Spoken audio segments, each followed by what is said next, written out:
"Where are you going?" she asked, her voice tight with worry. She caught Vasper pulling open the closet, grabbing a black suit and tie and tossing them onto the foot of the bed. He placed his polished black shoes neatly on the carpet, before stripping off his shirt, his chiseled muscles flexing, every movement urgent, precise. He looked at her, eyes serious, his face set with determination. "Where are you going?" she repeated, stepping closer. "Are you leaving me here? I don't want that. What if something happens to you?" she blurted out, panic thick in her voice. Vasper only laughed, a dark, roguish sound that sent a shiver down her spine.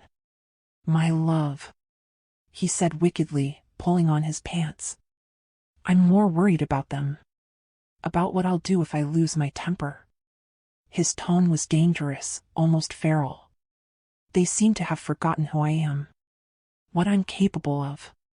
He shrugged into the black suit jacket with chilling casualness. "I'm just going to teach them a lesson." She hurried to him, her hands trembling as she helped button up his shirt, desperate to soothe him, to calm the storm building inside him. "Vasper, no, please. Can't this end without a fight?" she pleaded, her voice cracking. "I don't want you in the news again. I don't want them pushing you too far." As she struggled to button his jacket, Vasper caught her shaking hands in his much larger ones, lifting them to his lips. He kissed her fingers tenderly, but his eyes burned with rage. "I don't want to fight either," he said through gritted teeth. "But they're asking for it. I refuse to be stained, especially not by people who are beneath me." His voice dropped to a terrifying growl. "I should break his neck for even dragging you into this." She could only stare at him, wide-eyed, heart-hammering in terror at the feral fury she saw in his eyes. "Get dressed," Vasper said suddenly, voice dropping into something softer but no less commanding. "I'm taking you to David. You'll stay with him while I handle this." She nodded, moving fast. She flung open the closet, pulling out a pair of jeans and a simple t-shirt. As she changed, Vasper stood there, arms crossed, eyes never leaving her. Watchful, possessive. She pulled her dress over her head, and in a blink, Vasper moved. He yanked her toward him with breathtaking speed, throwing her down onto the bed with a low, primal snarl. She let out a gasp of surprise, but before she could say a word, he was on top of her, his heavy, powerful body pinning her down. His eyes blazed with raw need. "Let's finish what we started," he growled against her lips before crashing his mouth down onto hers, devouring her. In a frenzy, Vasper stripped away her panties and dropped his pants. His hands slid between her thighs, finding her soaked, swollen center. His fingers teased and toyed with her, sending shockwaves through her body. She cried out, arching her back, her head thrashing against the sheets. Without giving her a moment to recover, Vasper dropped his mouth to her core, devouring her, feasting on her like a starving man. The sounds of her cries filled the room, growing louder, more desperate with each devastating flick of his tongue. When her body was slick and trembling, when her legs were quivering uncontrollably, Vasper rose over her, powerful, furious, unrelenting, and plunged his aching cock deep inside her. They moaned at the same time, a sound of relief, of hunger finally unleashed. The room echoed with the furious rhythm of their bodies slamming together. The bed creaked under the force of Vasper's powerful thrusts. She squeezed her eyes shut, screaming from the overwhelming pleasure, digging her nails into Vasper's back inside his suit, hard enough to leave marks. Vasper only groaned low and deep, thrusting harder, faster. He could feel it, the way her body tightened around him, milking him, pulling him deeper. You drive me insane, my love. He gasped into her ear. Voice hoarse, broken with love and desire. I love you so much. She could only moan in answer. Her climax hitting her like a tidal wave. Her body locking around him. Spasming violently. Vasper felt her release and drove himself even deeper. Pushing himself to the edge. But at the last second, he pulled out, shuddering, holding back. Trembling with the effort, he ducked down, catching her throbbing core with his mouth. Sucking hard, drinking in the sweet nectar of her orgasm. She cried out again, helpless against the intense, delicious sensation.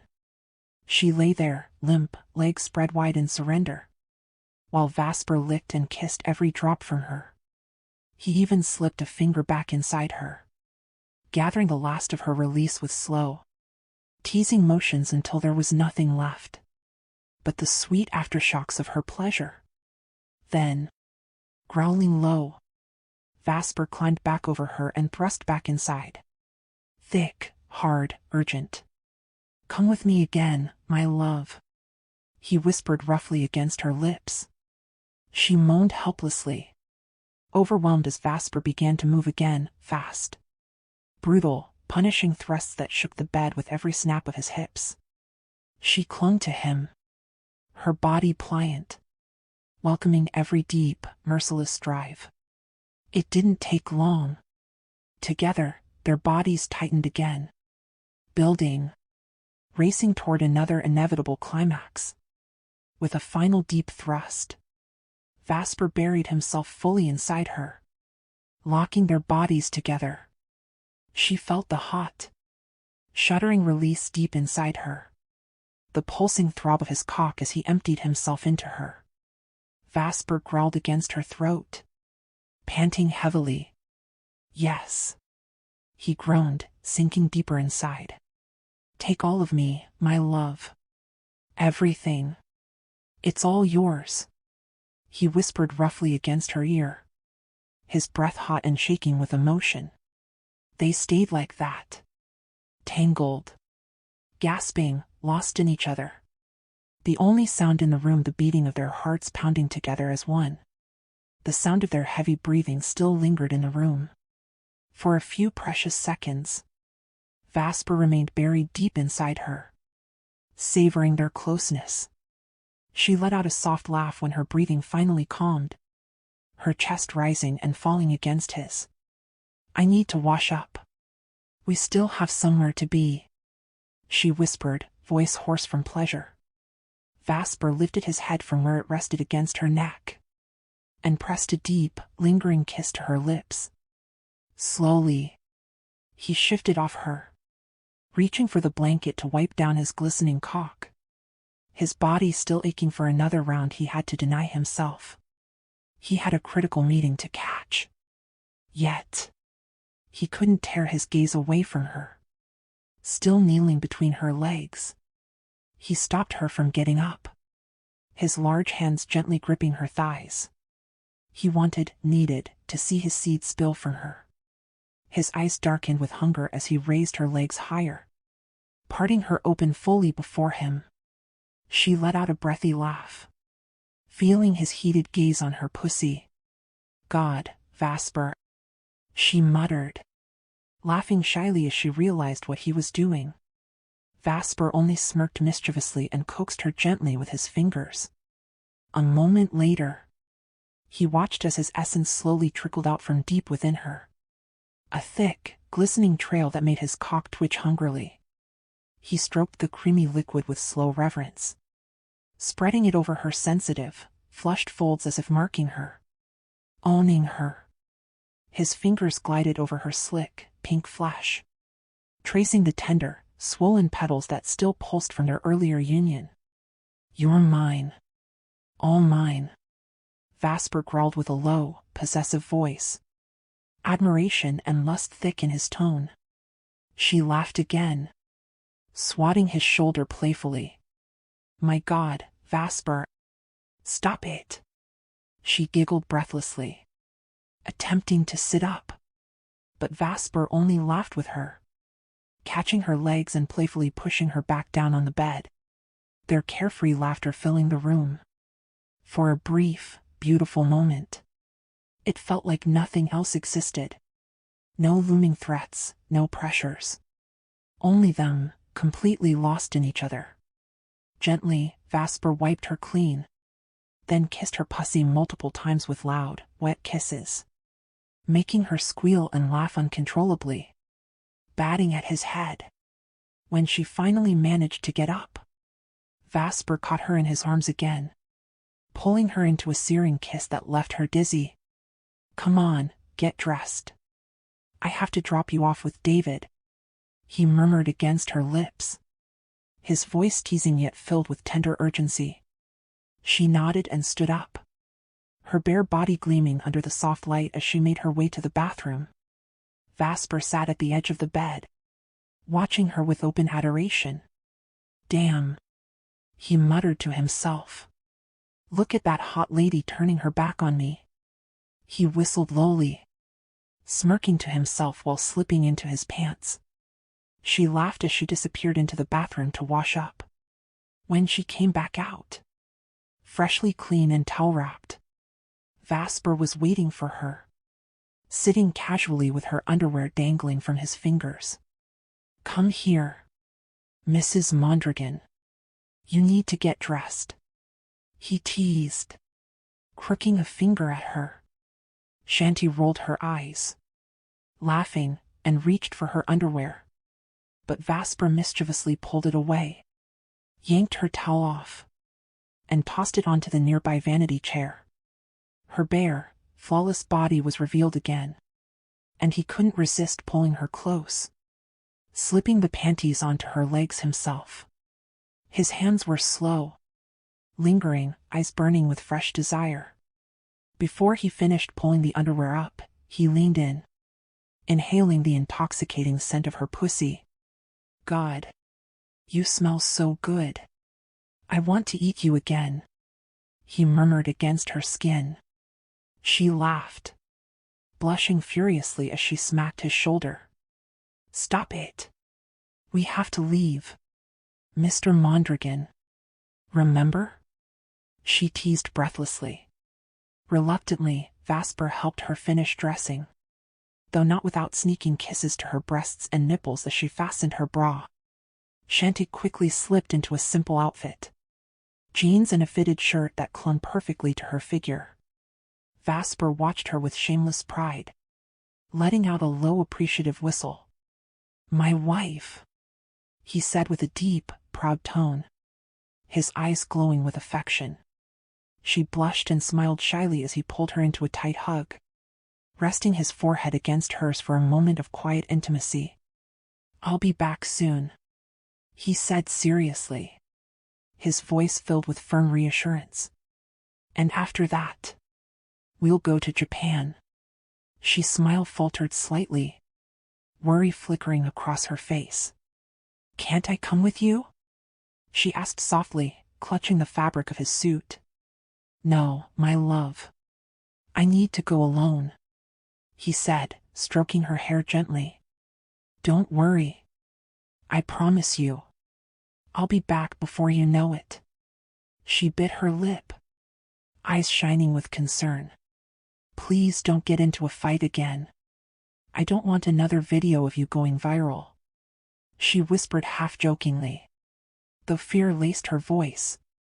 Vasper chuckled softly, kissing her forehead tenderly. "I'll be careful. I swear." Vasper smiled and pressed a tender kiss on her lips. As they pulled apart, she quickly grabbed her bag.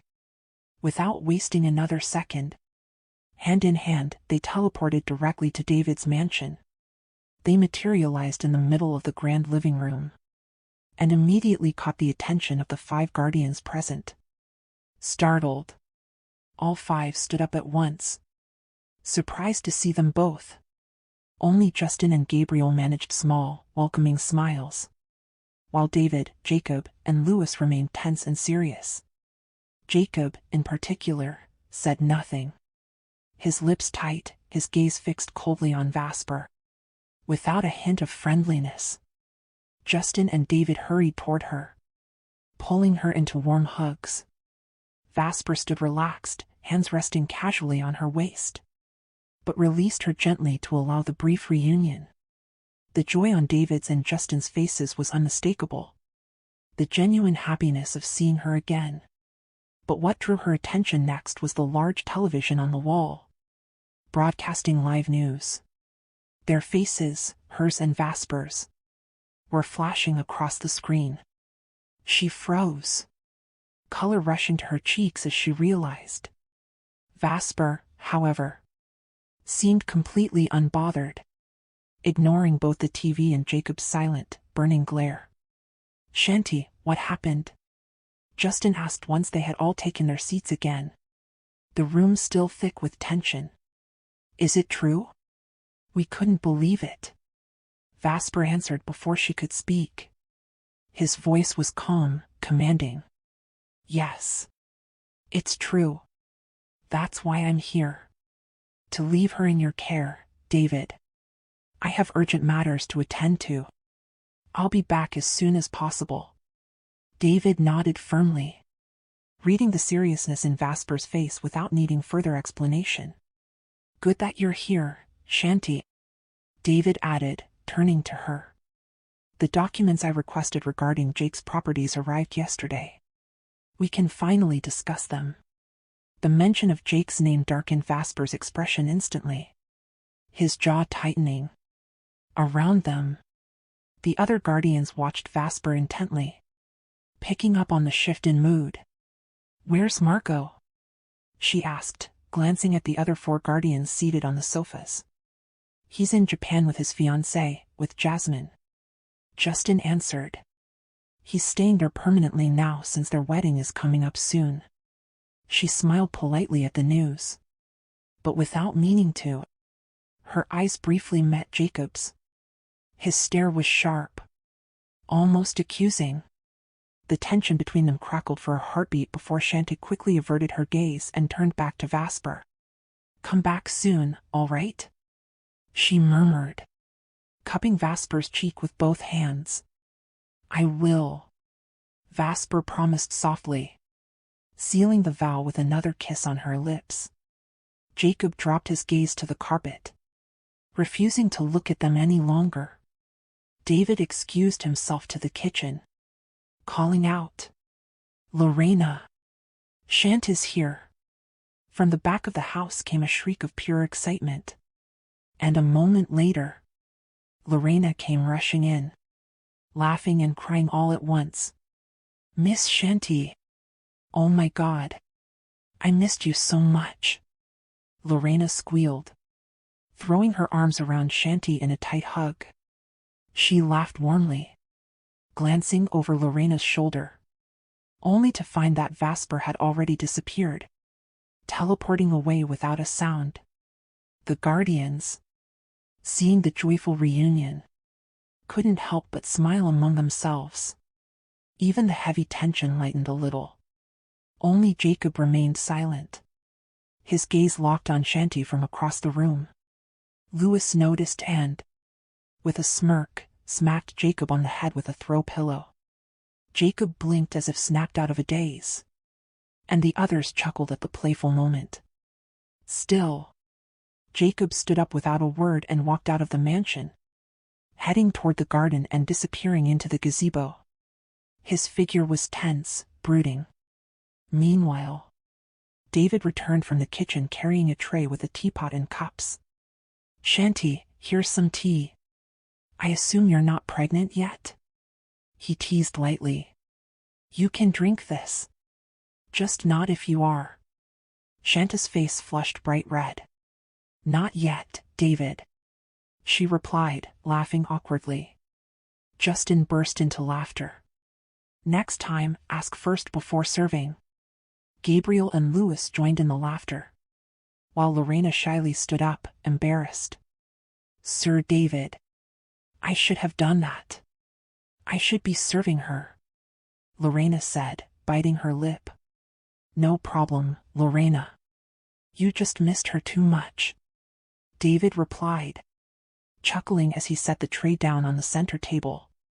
You've been the topic of conversation around here nonstop. Always wondering, how's Miss Shanty doing? David added, laughing. Everyone laughed again, the heavy mood from earlier slowly dissolving. Lorena turned to Shanty, smiling shyly. Miss Shanty, you've become even more beautiful. You look matured, but in a very elegant, radiant way. Like a perfectly ripened fruit, but still glowing with the essence of youth. I don't know how to explain it. Justin howled with laughter. Lorena, just say she looks like a goddess and be done with it. Blushing, Shanty smiled warmly at Lorena. Grateful but embarrassed. David leaned back with a fond look. Of course. She's been bathing in Volantis Noctum Springs. Those are far more potent than Sylvan Concord's waters. Gabriel joked. She's ready for harvest, but still has that fresh, young essence. Everyone burst into laughter again, including Shanty, who couldn't help but cover her face. Lorena clapped her hands. And when your baby comes, Miss Shanty, Mrs. Mondragon, I'll volunteer to be the nanny. I'll even move out of Sir David's house if I have to. Shanty laughed harder, while David simply shook his head, smiling helplessly. Poor David, Gabriel teased. For a little while, they all forgot about the looming problems, lost in the lightheartedness brought by Lorena's lively chatter. Unseen by them, Jacob sat alone in the gazebo outside, listening. His sharp hearing caught every word. Silent, lips pressed tightly together. He stared out into the distance, feeling an ache he couldn't quite name burning inside his chest. Black Crown Hotel, conference room. A Rolls-Royce La Rose Noir glided into the underground garage of the Black Crown Hotel, like a black panther slipping into its lair. The vehicle's body shimmered under the soft gold lighting, joining a lineup of high-end machines. Lamborghinis, Ferraris, and Bugatti tourbillons, each radiating wealth and power. Yet even among these titans, the Rolls-Royce exuded something more: authority. Valets and security personnel straightened the moment the car came to a stop, instinctively knowing who had arrived. The driver's door opened, and out stepped Vasper Mondragon. He was a vision of lethal elegance. Tailored black suit hugging his athletic form like sculpted armor. A Patek Philippe Grandmaster chime, one of only 7 in existence, wrapped around his wrist. The most expensive wristwatch in the world, gleaming coldly on his wrist, gleaming like a crown jewel. Each tick from it was a declaration of power. He adjusted his cufflinks with clinical precision, his expression unreadable, jaw sharp. Every step he took toward the private elevator resonated through the marble floor, echoing like war drums. The employees flanked the hallway, bowing slightly, not out of obligation, but reverence. One of the hotel managers, a man in his 50s wearing a tailored gray suit, rushed forward. Sir Mondragon, he greeted with a mix of pride and caution. Everything's prepared. They're waiting for you upstairs. Vasper didn't break stride. Let them wait, he muttered, his voice as smooth and cold as steel. His polished shoes struck the floor with a rhythmic calm as he strode forward, exuding dominance with every step. Staff bowed slightly as he passed, eyes avoiding direct contact out of both respect and fear, like a well-forged mask. But his aura was unmistakable. This was not a man you questioned. This was a man you obeyed. As the elevator doors slid open with a whisper, he stepped inside. No one else dared to follow. The private elevator reserved only for owners and high-ranking elites. As the doors shut, a low chime echoed, ushering him upward to the conference floor where something darker awaited. The conference room was a masterpiece of brutal elegance. At its center stretched a long, handcrafted table made of black walnut wood imported from a secret Italian forest, glossed to mirror finish perfection. The edges were carved with gilded filigree patterns depicting scenes of war and conquest. Crystal decanters and decoy chess pieces adorned its center like relics from a royal court. 12 men sat rigid around the table, suits perfectly tailored, eyes hard as diamonds. Their silence was oppressive. These were men used to controlling cities with a phone call. And yet even they shifted uneasily. At the head of the table lounged Daimon Levaque, his arrogance oozing like oil. One leg draped over the other, arms spread like a man claiming the throne. His smirk dared anyone to challenge him.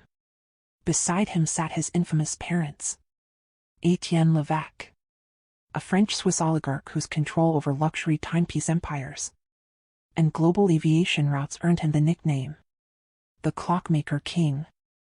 Celestina Moreau Levaque, Italian-born heiress to a pharmaceutical dynasty and a notorious backroom dealmaker across European parliaments. Their faces were carved in contempt, as though even the oxygen in the room had offended their bloodline. The Levaques were aristocracy reborn through corporate empires, modern royalty cloaked in euro billions and quiet assassinations of reputations. Across them sat 10 seasoned lawyers, grim and stiff, representing the victims of a controversial sports car destruction incident linked to Vasper's recent escapades. Then it happened. The doors opened. Massive, 12-foot-high double doors of lacquered with chrome accents swung inward silently, revealing the silhouette of a predator. Vasper Mondragon stepped in. Time seemed to freeze. His eyes swept across the room like twin razors. He walked with the precision of a lion, graceful, controlled, and lethal. No hesitation. The air shifted with his presence. He reached the high-backed chair at the other end of the table, his throne. And with a measured pause, he sat. Not with arrogance, but with finality. As if to say, this seat was always mine. Daimon stood slowly, clapping mockingly. The sound echoed unnaturally loud. Vasper Mondragon, the untouchable king himself. He drawled, oozing sarcasm. Vasper didn't blink. His eyes locked onto Daimon like a targeting system. I offered you 10 times the value, he said, voice smooth but charged with voltage. Take it. Walk away. His gaze was pure violence beneath control. His jaw was tight, expression stoic, but his eyes burned with lethal intent. There was no fear, only the quiet promise of ruin. Daimon clicked his tongue, mocking. We don't want your money, he said, his grin sharpening. We want your girl. Daimon smirked, sadistic. Vasper clenched his jaw. His parents smirked cruelly. Etienne adjusted his cuff with icy grace. Celestina examined him from head to toe. The lawyers murmured their agreement, smirking as if they'd already won. Daimon reached into his coat and pulled out a USB drive, tossing it onto the table with a soft clack. If you refuse, he said slowly, we leak this footage. Mondragon's miraculous teleportation stunt, sent to every major media outlet in the country. Vasper's fists clenched at his sides. His mind screamed to act, to leap over the table and crush Daimon's throat beneath his hands. He could do it, in less than a heartbeat. But he didn't move, because Shanti was out there. And if he lost control, even for a moment, she'd pay the price. His eyes swept across the table, from Daimon's smug face to his parents' aristocratic cruelty, to the leering lawyers. He saw pawns and parasites, shadows feeding on his light. Daimon leaned in, voice a snake's whisper. So here's the deal. Race me. 1-on-1. Winner takes everything. Then, his smile turned sadistic. And your beautiful Shanti, She'll be the trophy. The words detonated in Vasper's skull. His vision darkened. His chest rose with tightly leashed rage. Every instinct inside him screamed to kill. Rip. Tear. But instead, he smiled. Slow. Deadly. Terrifying. You're already dead, he whispered. The room froze. Even the air refused to move. Then Daimon laughed. Too loud, too nervous. His mask slipping just slightly. Still chuckling. He pointed a finger. Same place, Mondragon. The very spot where Jake Valerian humiliated you. His eyes glinted with venom. That's where we race. And I want you to bring Shanti, Daimon added, a wicked smirk curling on his lips. If she's not there, there's no race. And your quiet little life ends. The moment the world sees what kind of creature you really are. The atmosphere shifted instantly. It was as if the very air recoiled. As though the walls themselves had taken a breath and refused to exhale. A cold silence swept the room. Not from the vents, but from the icy malice that coated Daimon's words. Tension crawled in, sank its claws, refused to leave. Across the table, a few lawyers exchanged anxious glances, their brows knit with confusion and dread. Celestina Levesque arched a single brow, her crimson lips twitching in cruel amusement. Etienne's gaze didn't flicker. His eyes, calculating and cold, remained locked on Vasper. And one more thing, Daimon said, his voice suddenly dipping into something darker, heavier, like lead sliding into water. You can't race without this. With a deliberate motion, he raised his left hand and revealed it. The suspended bracelet. A hush fell like a guillotine. The bracelet gleamed, forged of powerful crystals laced with pulsing violet veins of living energy. It didn't just shine, it breathed. It wasn't just an ordinary bracelet, it was powerful. Enough to deny someone's power and abilities. A symbol of supreme trust and status within the inner world. Only those judged as pure, untainted by violence or corruption, could wield it. Even Vasper, sovereign of Volantis Noctum, had never owned one in legal way. The bracelet was known to reject the unworthy. It neglected those who were dangerous. It marked them, and suspend any form of powers and abilities. And now, Daimon had one. Vasper's eyes widened, not with fear, but with disbelief. How? Only the inner world's sacred council and authorities could grant such thing. Even he, scrutinized and tested for many years, even centuries, had never been approved. How did you get that? Vasper growled, rising slowly from his seat, every inch of him exuding danger. The temperature in the room shifted again, but now it burned. A suffocating heat radiated from the storm inside him. Daimon laughed, sharp and mocking, as if it were all a game. Don't bother asking, he said, flexing the bracelet. I'm not telling. Just listen to the terms, Mondragon. If you don't follow even one. He feigned a sympathetic pout. Well, sorry. That was it. The tether snapped.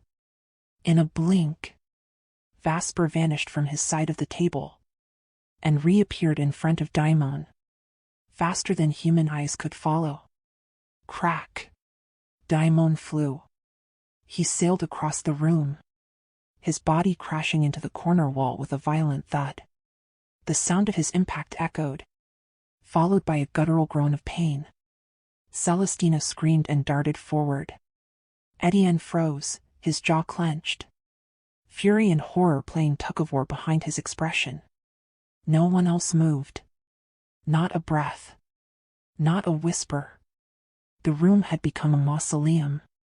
Daimon's mother fell to her knees beside him, cradling his crumpled frame. And Vasper. He calmly adjusted his suit collar, like a devil who'd just reminded them he still ruled hell. Be grateful you're still breathing, Daimon, he said, voice like shattered ice. That arrogance of yours? Dial it the fuck down. Then he turned toward the boardroom table and roared.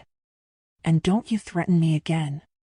His voice detonated through the room, raw and unfiltered, like thunder trapped indoors. Chairs scraped. Bodies recoiled. Even the walls seemed to quake. Celestina flinched. Etienne stood rigid. Lawyers cowered, frozen like children beneath a lightning storm. Then, like the calm after a bomb, Vasper's voice fell silent. Too quiet. Deadly quiet. Daimon, shaking, dragged himself upright with his mother's help. Blood stained the corner of his lip, but he was still grinning. Vasper. Mondragon. He rasped. You really are something else. The footage. It was real. You're no ordinary man. He laughed again. Longer, louder. The sound was wrong. Off kilter.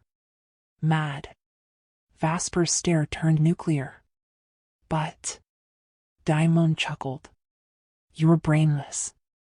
A deadly whisper in the air. With another blink, Daimon was no longer standing. He was suspended, levitating midair, gripped by the collar of Vasper's fist. Celestina shrieked, lunging forward. But Etienne moved fast, held her back. Iron in his grip. He's choking, she cried. Let him go. But Vasper didn't hear her. Didn't see her.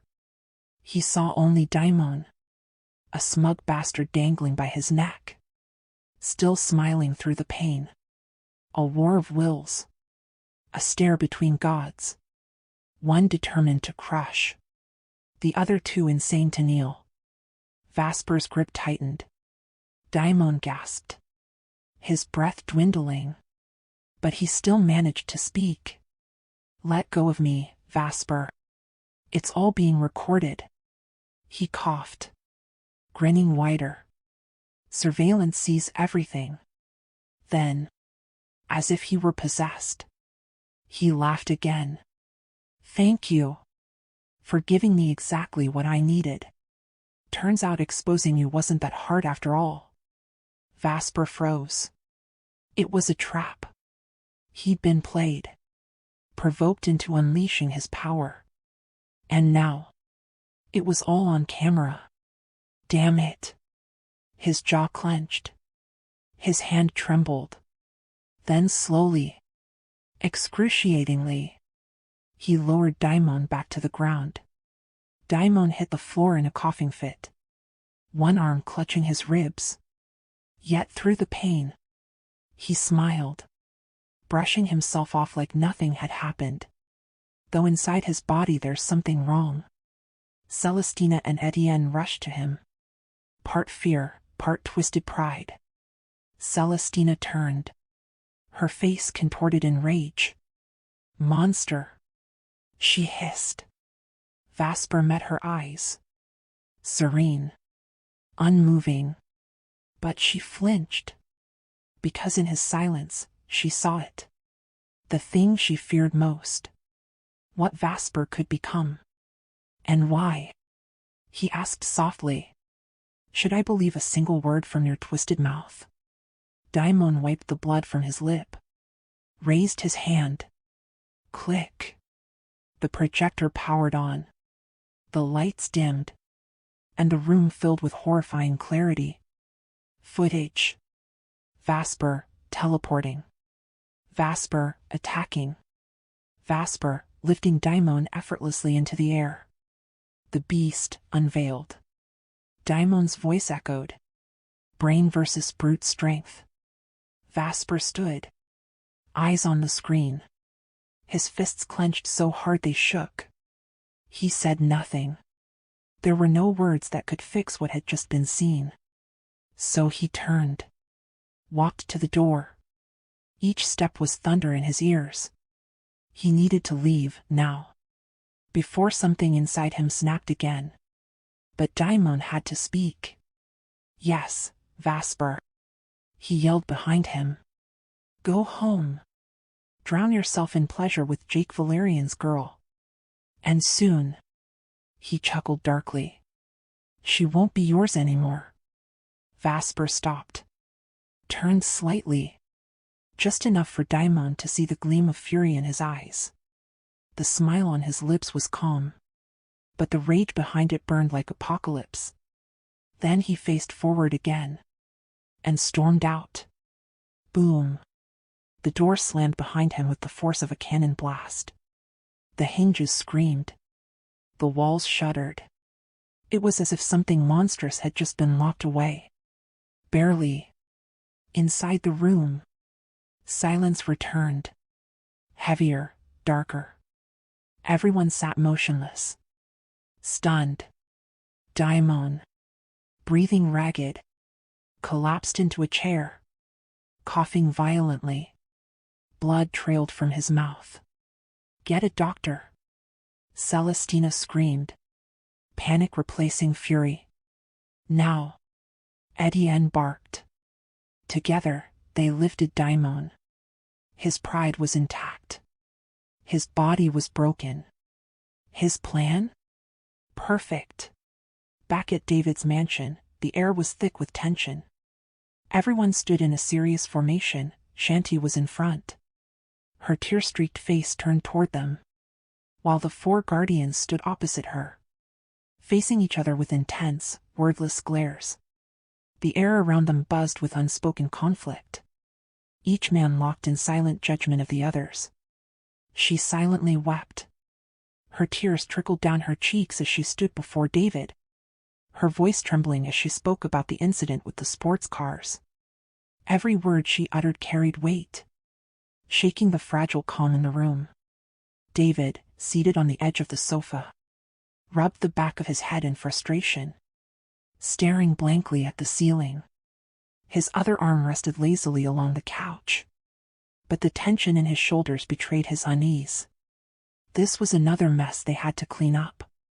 Another problem threatening to breach the delicate veil that separated their hidden reality from the outside world. It can't reach the media, David muttered, his voice heavy with concern. People like us, those with powers and abilities, we cannot afford to be exposed. If the outer world finds out the inner world exists, everything we've protected will come crashing down. His words hung heavily in the room, sinking into the consciousness of everyone present. If what Shanti says is true, and Daimon Levac really has footage of Vasper teleporting. He stopped, clenching his jaw. Then we're all at risk. That kind of proof doesn't just endanger him. It drags all of us into the fire. Gabriel, Louis, and Justin stood still and silent.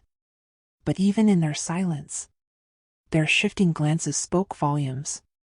They were processing, agreeing, worrying. So Daimon is only watching Vasper? Louis asked, breaking the silence just enough to echo the room's shared realization. They followed you the moment you left his building, Shanti. Jacob and Jake were the only ones who had previously known about Vasper's underground racing activities. They'd been assigned to observe him from the shadows, to track his movements without interference. Jacob probably knows more than he lets on about all this, Louis added pointedly. She wiped her cheeks with the back of her hand, trying to collect herself. Life around Vasper Mondragon is chaotic. It always seems to be about women. If there's ever a problem, it almost always traces back to some woman from his past. Justin scoffed quietly. That's always been the case, hasn't it? He rarely has issues that aren't about women. It's like he's a magnet for that kind of trouble. David released a long, burdened sigh. I don't want to get involved in Vasper's personal problems, Shanti. I just hope he resolves this on his own. Quietly, We need to retrieve that video from Daimon before it spreads. We have no idea who else might have copies. If the Inner World Councils find out, we'll be the ones held accountable," he added gravely. Just then, Lorena entered the room carrying a glass pitcher of cold water and a tall glass. Without a word, she set it gently on the center table. Shanti nodded in gratitude and took a slow sip, the coolness easing the tremble in her throat. The clock ticked louder than usual. Almost noon. And yet, Vasper was still not back. Nearly 4 hours had passed since he left. Suddenly, the phone on the side table near Gabriel rang. The sharp sound pierced the stillness. Gabriel picked it up, listened silently, nodding occasionally without speaking a word. The rest turned toward him instinctively, recognizing the unspoken tension. They knew it. Marco was on the other end. From the fragmented conversation they could overhear, they discerned that Marco was asking about Shanti and Vasper. After a brief pause, Gabriel responded only with a quiet, before lowering the receiver. She turned to him, her brows raised with silent curiosity. "Marco," Gabriel confirmed as he met her gaze. Justin suddenly glanced at Shanta's hand and chuckled softly. "You know, Shanti, you really shouldn't be wearing that out here in Outer World.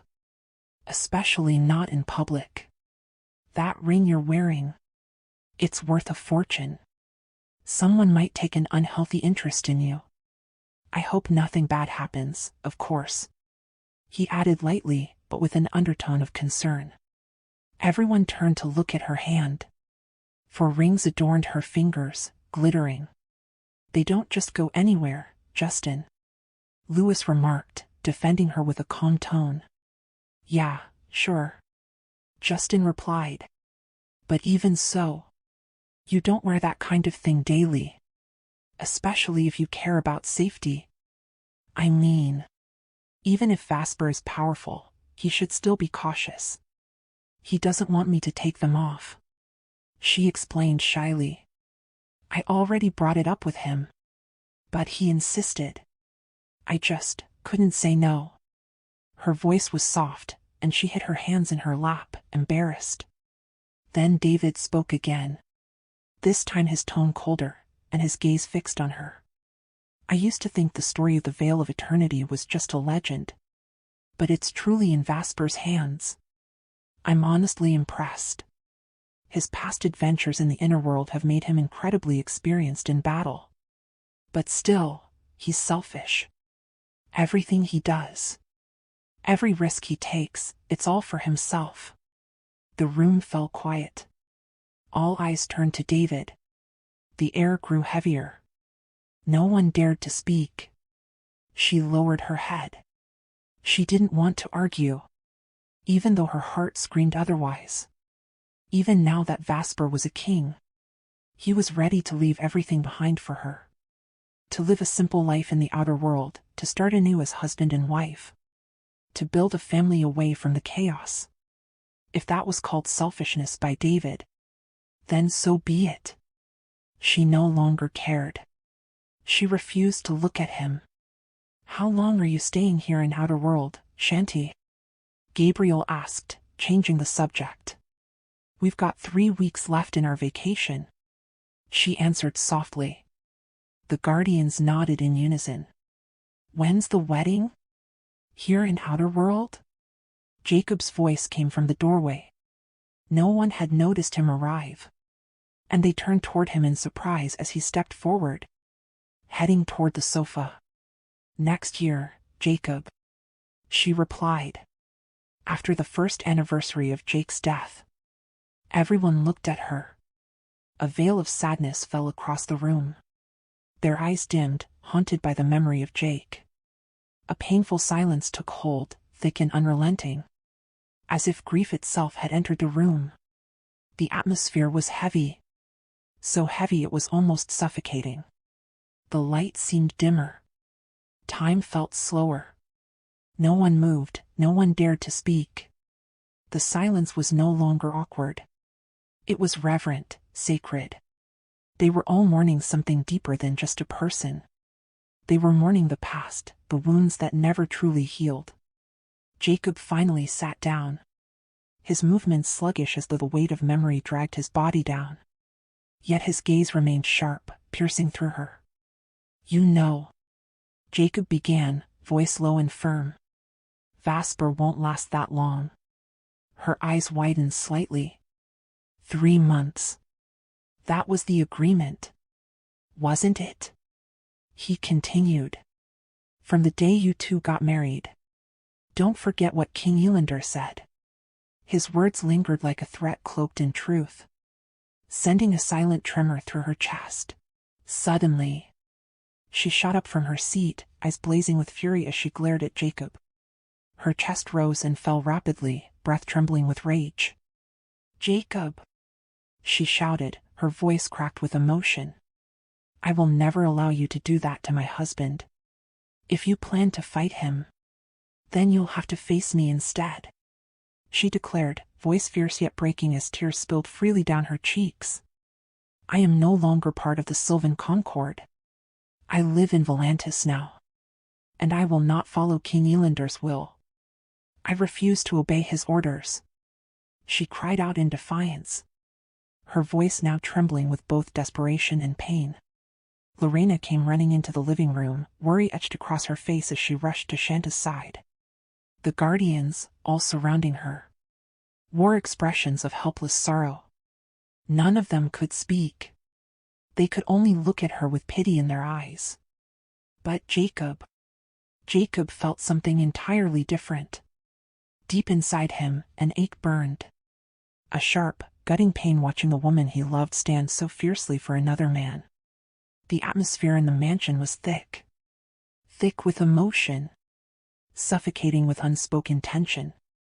The air felt heavy, like a storm was about to burst from the seams of their once balanced world. Jacob rose from his seat, stepping toward Shanti. David mirrored the move, standing as well. But his sharp gaze was locked on Jacob, wary, watchful. "It is our duty to carry out our king's command," Jacob said through clenched teeth. "And we will do so. With or without your consent." His voice was low, laced with finality, and the guardians stiffened at the weight of his words.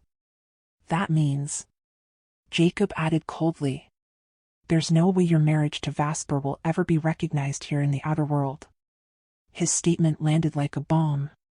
Even the guardians flinched, shocked by the severity of what Jacob had just said. He wasn't bluffing. He meant it. Her mouth trembled, unable to form a response.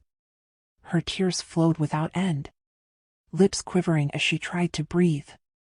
"Jacob, that's enough," Lewis exclaimed, standing up and facing Jacob directly. Justin shook his head, eyes filled with quiet frustration, while Gabriel let out a long, weary breath. "Shanti," Gabriel said softly, "please forgive Jacob. He tends to speak without considering the consequences. His tongue is blunt, and his heart easily overtaken by duty." But she and Jacob locked eyes, hers burning with hurt and fury, his filled with tortured conflict. Her breathing was shallow, fast. She was angry and shattered. "I don't want the day to come where you and I are enemies, Jacob," she said through gritted teeth, her voice shaking with emotion. But Jacob, he felt every word like a dagger. The woman he loved, turning against him for the man she chose. And yet, that pain, that ache in his chest, was something he couldn't stop. He couldn't hide. She turned to David, her voice now pleading. "You too, David. I love Vasper. And none of you have the right to kill him. We'll leave Volantis Noctum. He will not be king. Lyca can take his place." She was desperate, her voice trembling as she begged for understanding. Her heart laid bare before them. David let out a sigh, deep and slow. He couldn't bring himself to say anything. There was too much pain in Shanta's eyes already. He didn't want to add to it. And then Jacob let out a low, mocking laugh. What a pathetic man. Why would you ever love someone like him? Jacob said, his tone scornful and twisted with something darker.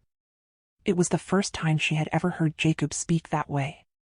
He had always been calm, polite, respectful. Now, he was like someone else entirely. Even the guardians stared at him with frowns. Disturbed. David looked at him in disbelief, mouth slightly open. Jacob! David barked, slapping him firmly on the shoulder, a warning to stop. But Jacob only laughed harder, staring straight at her, as if daring her to respond. Did you know that Daimon used to be Vasper's best friend? Jacob continued. They were inseparable during the races. If Vasper was racing, Daimon was there to support him. And vice versa. They were both damn good. Nearly equal in skill. His voice was now thick with sarcasm and disgust. Even in the F1 circuits, they raced together. But they both preferred sports cars.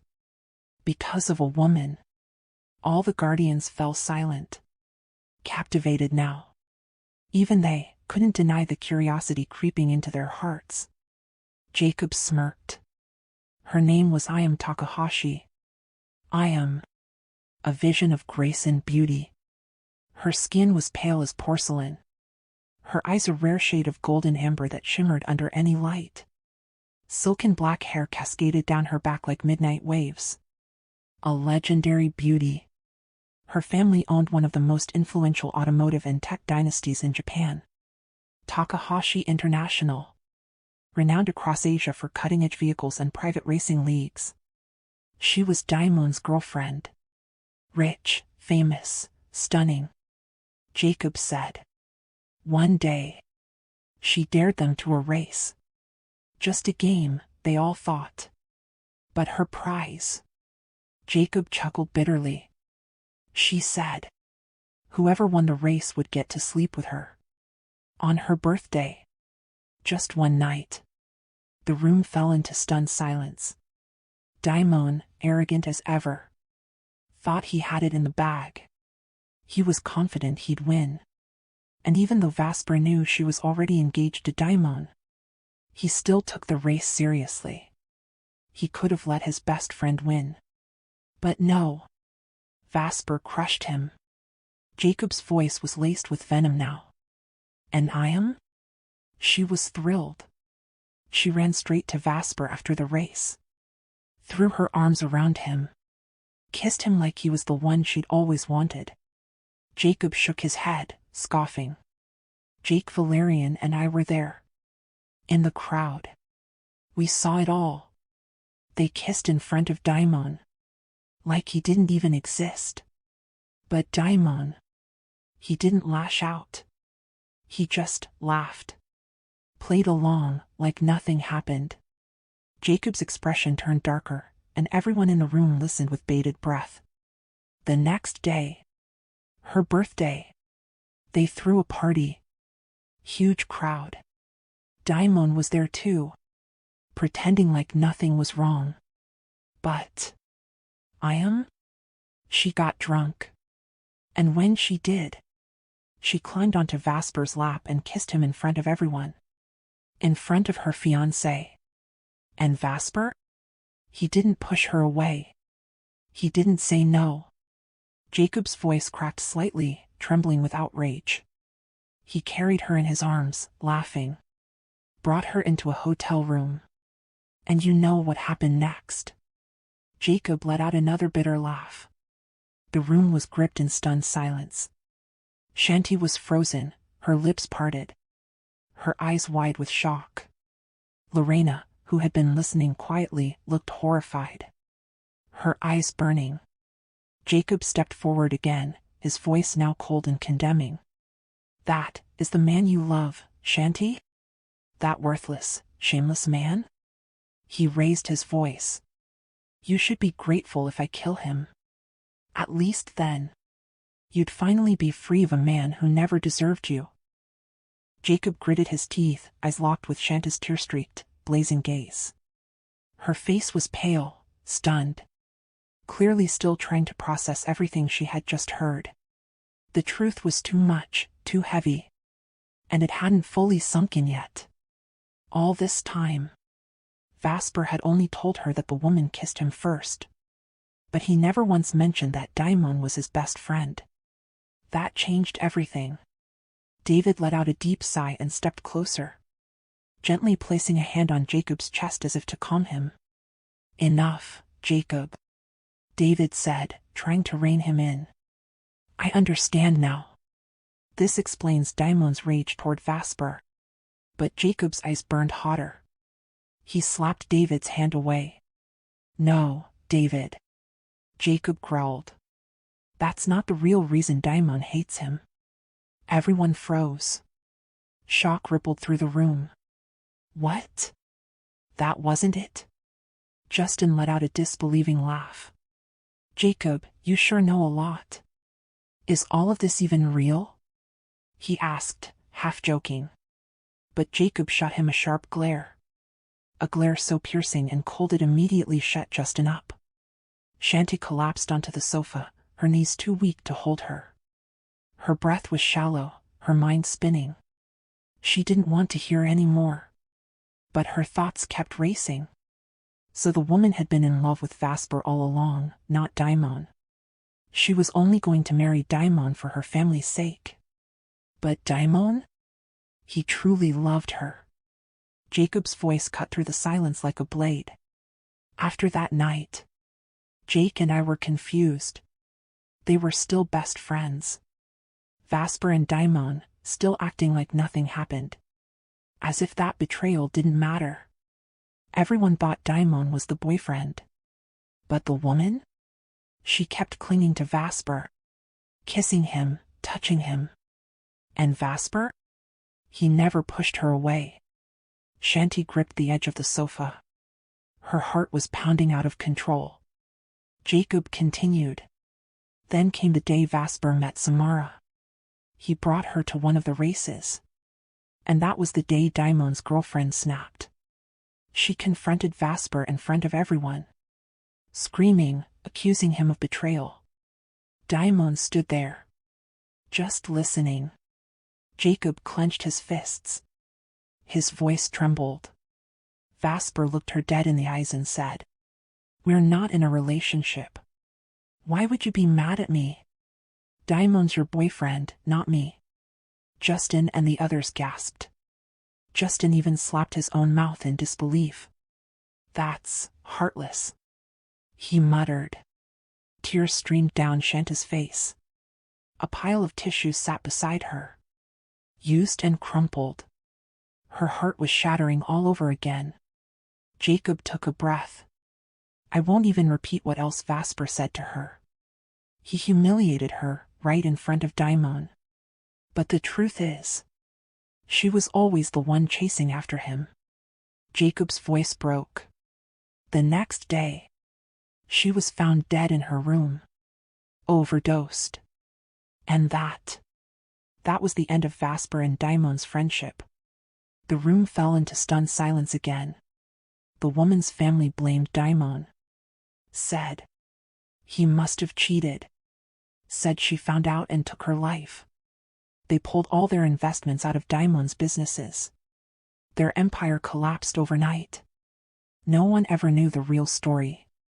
Silence. Everyone was frozen, shaken. Shanta stared at the carpet, the weight of the past pressing down on her chest like a boulder. Jacob turned toward her, his voice low and bitter. "So don't be surprised, Shanti. No matter how much Vasper changes because of you, I will never trust the man he truly is," Jacob said, his words sharp as knives. She tried to pull herself together. She forced herself to breathe, to stay strong. But Jacob kept his eyes on her. He wanted to go to her, to hold her. But he knew he couldn't. Now the ghosts of his past are haunting him. Jacob whispered, "And now, so are you." He looked away, clenching his jaw. His brother, Vladimir. He's far more responsible than he'll ever be. That's the man who should be king of Volantis. Not Vasper. David stepped forward again, placing a firm hand on Jacob's chest once more. Jacob, stop. David said with finality. No matter what we say or do now, nothing can change the fact that they're already married. He's her husband. And she chose him. Gabriel stepped forward too, surprising everyone. Yes, David's right. Gabriel added. Face it, Jacob. You've lost her. Accept it. His blunt words stunned David, Justin, Lewis, even Jacob himself. Justin chuckled nervously, trying to lighten the tension, but quickly turned apologetic when he saw Shanta still weeping. Jacob scowled. He suddenly turned around and stormed out the door without another word. Everyone could only watch as he walked away, shaking his head. Lorena quietly moved beside Shanti and began rubbing her back gently. Lunch is almost ready, she said softly. Let's eat soon. David sighed deeply, watching Shanti with concern. Please, forgive Jacob, he said. He just... But she didn't answer. She stared blankly at the carpet, lips parted, silent. Then, boom! A loud explosion rocked the outside of David's mansion. Shouts erupted. Chaos exploded at the guest house. The Guardians immediately tensed and sprang into action. Shanti and Lorena shot up from the couch, eyes wide in alarm, watching the 4 Guardians rush outside toward the blast. Shanti and Lorena exchanged a terrified glance. The weeping stopped. Panic replaced grief. Outside, the scene was chaos. The 2-story guest house had a massive hole in its roof. Smoke curling upward, debris scattered. She gasped in horror. There, right in front of the wreckage, was Vasper. His face was bloodied. He wore a black t-shirt and denim jeans, freshly changed from the earlier meeting. David and Gabriel held Vasper back while Justin and Lewis restrained Jacob. They were both panting, faces full of fury. Blood stained both of them, not just from the explosion, but from each other. Vasper's eyes found hers. The moment their gazes met, she froze. He was hurt. So was Jacob. She didn't know what to think, what to feel, what to do. But her body moved on its own. She ran straight toward Vasper. Vasper rushed to Shanta the moment he saw her, wrapping her tightly in his arms and pulling her into a kiss so full of desperation, so riddled with fear. It felt like a farewell. David and Gabriel instinctively stepped back, giving them space. Lorena, silent and unreadable, turned and slipped back into the house. She couldn't speak. Her breath caught in her throat, overwhelmed by the force of his embrace. It felt like her ribs might crack under the sheer intensity. She could smell the metallic tang of his blood, the salt of his sweat. Words formed in her mind, but his lips silenced them. Urgent, needy, claiming her like she might vanish. Off to the side. Jacob said nothing. He shrugged off the hands of Justin and Lewis, who had tried to steady him, then turned away and walked inside the damaged guest house. Justin and Lewis exchanged a brief glance, then followed. David and Gabriel trailed behind. From within, David's voice rose, sharp and scolding, echoing through the crumbling halls. Outside, Vasper finally released her. Blood had smeared across her skin and soaked into her clothes. She stared at him, wide-eyed and trembling. He was covered in blood, yet uninjured, thanks to the healing gift running through his veins. Where are you hurt? Why? She asked, voice tight with panic. He cupped her face gently, eyes soft, pleading for her calm. Jacob hit me with blue fire. I dodged most of it, but a chandelier fell on me. That's why David's roof has a hole, he said with a sheepish smile. I'll pay for the damages. I just wanted to talk. He's the one who lost control. I didn't provoke anything, he added, his voice quieter now. Shanti didn't respond. Her heart was pounding. Why did you go to him, Vasper? She whispered. I was waiting for you. I arrived earlier, cloaked in an invisible shield. He explained. I didn't want to interrupt. I had to hear everything they said about me. Even when you cried. His voice cracked slightly. Don't let Jacob's words poison you. That life he talked about. It's gone. You weren't in it. But now you are. You're my wife. Everything's changed. Please. Believe that. She still said nothing. Tears slid silently down her cheeks as she searched his eyes for truth. He wiped them away with trembling fingers and pulled her close once more. But this time, she didn't embrace him back. Before either could speak again, a sudden ring from the house phone sliced through the silence. One ring. Then nothing. Vasper tilted his head slightly, focusing. Through his heightened hearing, he caught the voice on the line. Samara. Livid, demanding to speak with David. A moment later, David rushed into the house. Vasper stayed rooted where he stood, lips tight, eyes on the door. Then the guest house doors creaked open, and the 4 guardians, including Jacob, stepped out. Their eyes locked on him, heavy with judgment. Shanti stood at his side, dazed. Her mind frayed. All she wanted now was sleep. In the background, through thin walls and sharp hearing, Samara's voice screamed through the receiver. Furious over international footage of Vasper and Shanti together. Vasper's eyes flicked to the guardians. Jacob wore that same smug, mocking grin, chuckling softly. Vasper ignored him. Suddenly, Shanti clutched his arm, swaying. She was dizzy. Without a word, Vasper swept her into his arms. Let's go home, Vasper, she whispered, eyes closed. I just want to sleep. My head hurts. His expression softened, filled with concern. All right. We'll go home. He was about to teleport when David's voice rang out from within the house. Don't leave, Vasper. Bring Shanti here. We need to talk. David ordered, voice sharp with authority.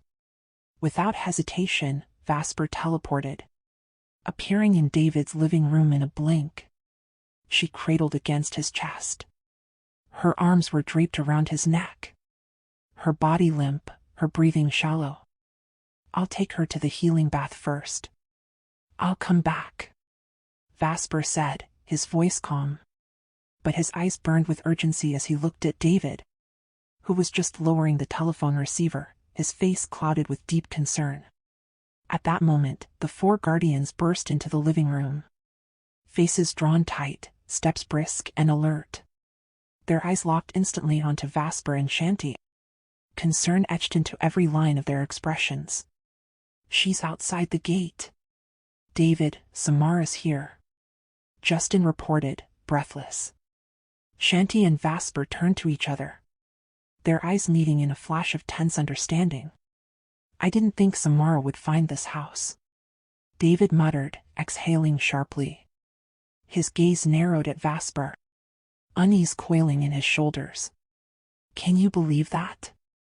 Jacob's voice sliced through the silence like a dagger, mocking and cold. Now David's the one dealing with Vasper's knocked-up woman. He let out a soft, taunting laugh, striding nonchalantly toward the kitchen as if the tension didn't touch him. Lorena, standing quietly nearby, looked on with visible concern.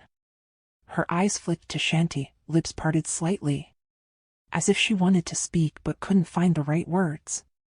You two should go, David finally said, his voice low but heavy with resignation. I'll handle Samara. Let Shanti rest at your house, Vasper. Just come back tonight.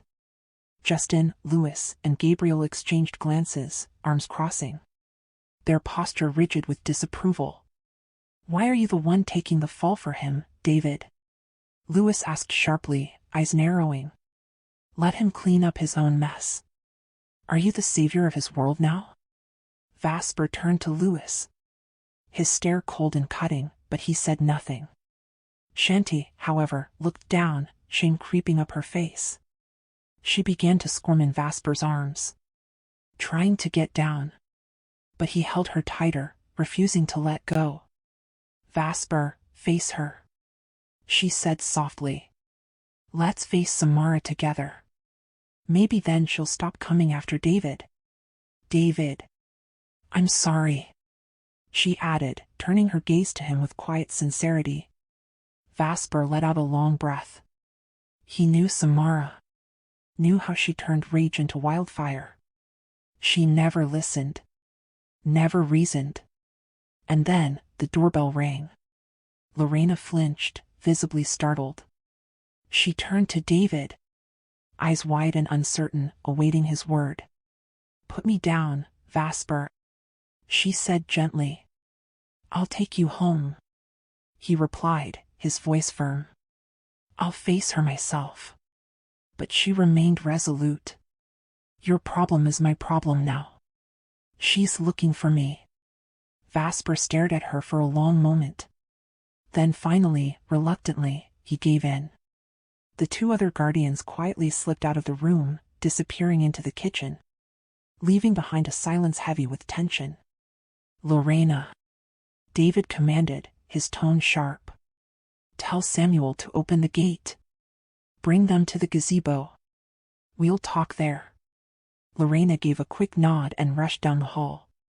Vasper and Shanti remained facing each other, her expression pale but composed, determined. Despite the weight dragging her down, her pounding head, her bone-deep weariness, she held herself upright. "I'll go out. Don't come near her," Vasper said, stepping close, pleading. "Please. I'm so sorry." David, now walking toward the door, glanced back over his shoulder. "You better freshen up, Vasper. Your face is covered in blood." He pulled the door open and stepped outside to meet Samara. Vasper didn't hesitate. He wrapped Shanti tightly in his arms and teleported them into her old room. The moment they arrived, memories flooded her senses. The soft, familiar scent, the warm tones, the untouched quiet. Everything was just as she had left it. "Change here," Vasper said, moving to the closet. "Your clothes should still be here." He was right. Every piece was still perfectly in place. She stepped forward and pulled out a fresh outfit, lifting it from the hangers, her eyes scanning the old, comforting fabrics. She turned to Vasper. "I'll change at home. I'll be right back," he said softly, pressing a kiss to her forehead before vanishing into the air. Left alone, she walked to the bathroom. She splashed her face with cold water, rinsing away the dried blood and salt of old tears. But the chill did little to ease the pounding in her skull. She dressed in a simple polo shirt and her favorite leather pants. Still dizzy, still heavy, she stood in front of the mirror. Her eyes were swollen, red from crying. She reached into her vanity, dabbed a bit of foundation over her cheeks, and tied her hair into a loose, casual bun. As she stared into her reflection, her gaze changed, hardening. "Samara," she whispered to her reflection, steady and firm. "It's time you wake up. He's not yours anymore. Accept it." Suddenly, Vasper reappeared behind her, freshly bathed, hair still damp, face clean, dressed casual. He stepped forward without a word and kissed her. She didn't respond. Instead, she picked up her hairdryer and motioned for him to sit at her vanity. He obeyed. She began blow-drying his hair in silence, the hum of the dryer the only sound between them. "I'm sorry for everything, especially that it's happening during what should have been our honeymoon," Vasper said quietly, guilt tightening his throat. She said nothing, her focus unbroken. I'll make it up to you. I swear. He added, a promise laced with quiet desperation. Tonight, we'll go back to our chateau. Everything's ready. Our room, the pool, the whole house is fully functional now. His voice hung in the air, hopeful. Wounded. Still, she said nothing. Her face remained unreadable. Her heart locked behind her eyes. Vasper reached up and took her hand, lifting it to his lips for a gentle kiss. She looked down at him, met his eyes. But her gaze was empty. Just silence. Are you mad at me? Vasper asked softly, his voice barely above a whisper. Fragile, almost childlike in its vulnerability. The heaviness in his chest reflected in the dark pools of his sorrowful eyes. Eyes that silently begged for reassurance. For anything that would soothe the ache lodged deep in his soul. She didn't look at him. She kept her gaze steady on the task at hand, running the blower slowly through his damp hair, each pass precise. Almost mechanical. Her voice came low and quiet, stripped of warmth. My head hurts, Vasper. There was no anger in her tone. But that chilling coldness, that emotional distance, pierced deeper than any scream ever could.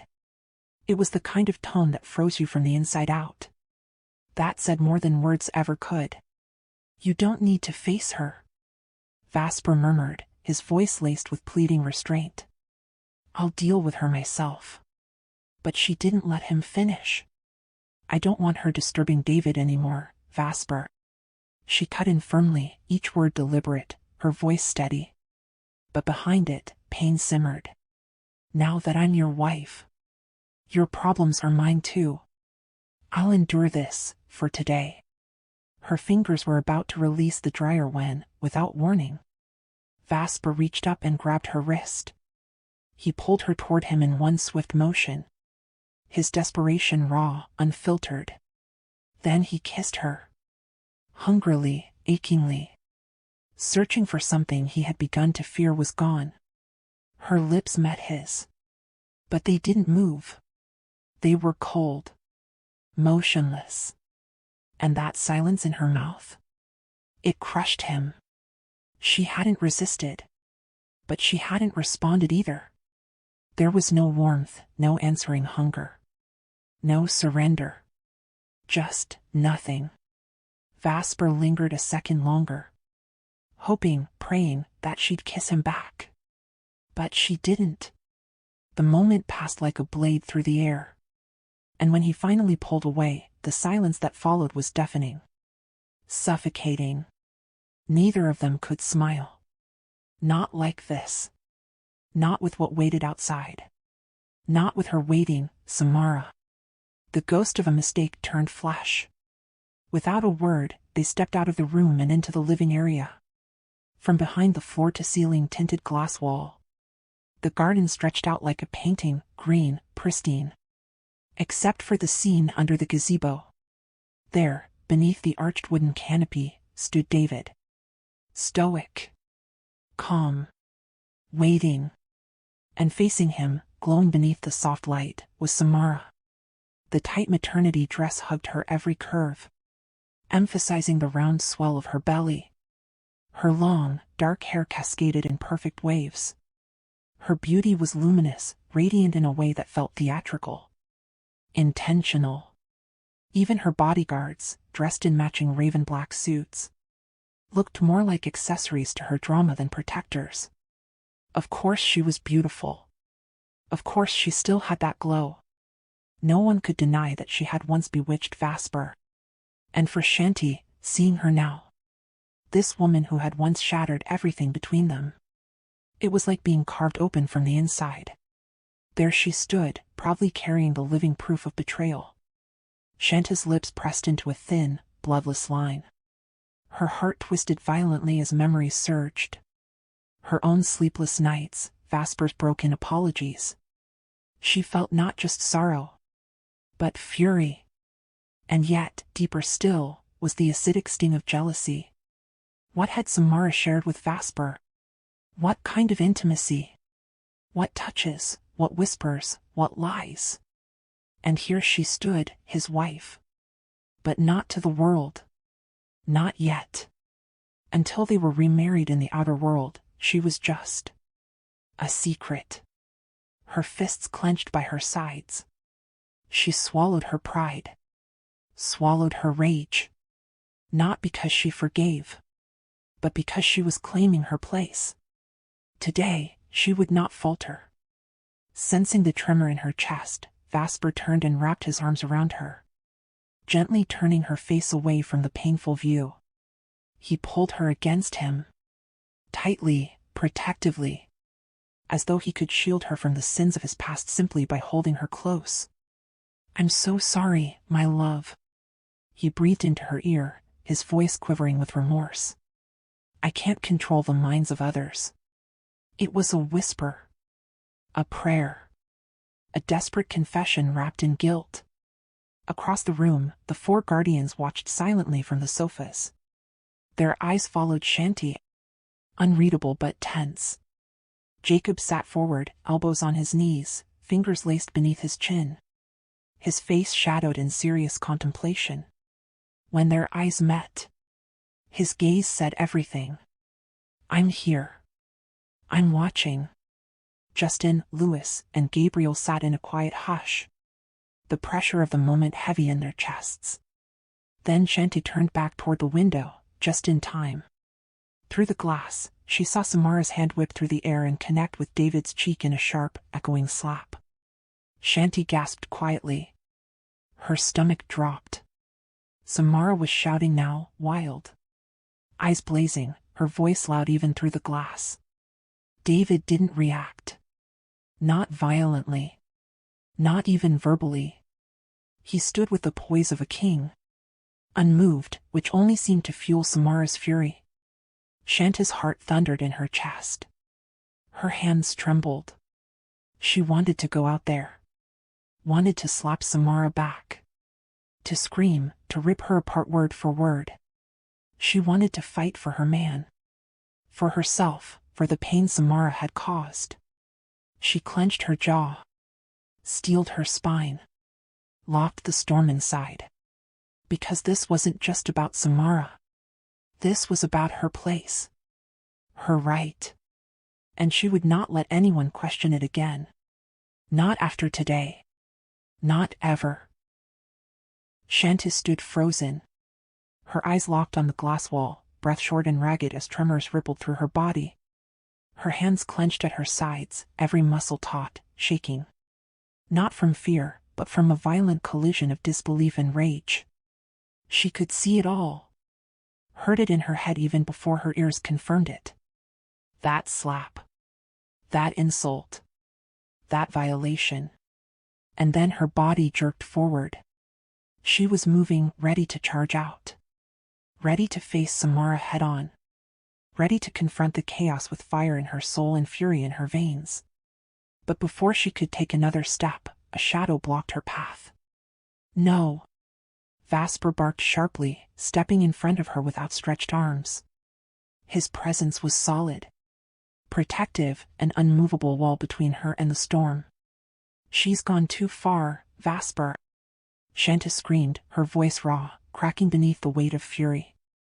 Her trembling hand shot forward, finger pointing accusingly at the scene outside. "She slapped David." Her voice echoed across the room like shattered glass. But Vasper didn't turn toward the window. His eyes never left her. His whole focus was on her fury. Her heartache, her safety. Not Samara. "I'll go," he said quietly, voice even but strained, like a dam trying not to break. "Stay here. Please." A scoff broke the tension from across the room. It was Jacob. He let out a low, humorless laugh, mocking, bitter. "Shut up, Jacob." Justin cut in without missing a beat. His tone dry as ash, but sharp. "Haven't you damaged enough roofs already? You still owe for the entire guest house repairs." That jab cut the edge. And despite the tension thick in the air, Louis chuckled quietly, a huff of irony slipping from his lips. But Vasper didn't waver.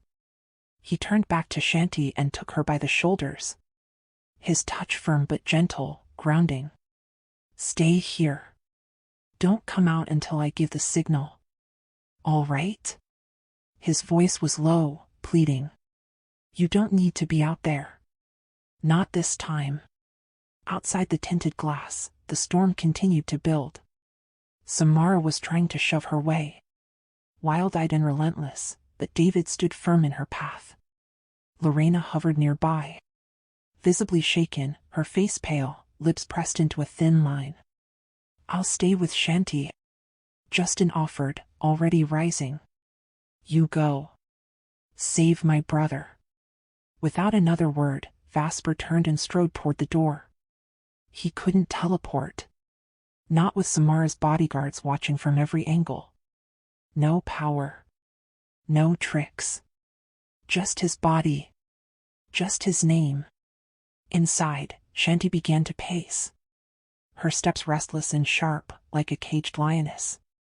She yanked the heavy curtains wide open, revealing the full, painful scene beyond the glass. Her eyes didn't blink. Didn't soften. She had to see. Justin and Jacob exchanged tense glances as they watched her. Jacob started to rise. His fists twitching, jaw clenched. But Louis reached out and caught his arm. "Don't," Louis warned under his breath. "If Vasper sees you near Shanti, he'll react. Samara and her men can't see us here. But Vasper can. Don't make it worse." Gabriel's voice joined in, calm but hard. "Stay put, Jacob.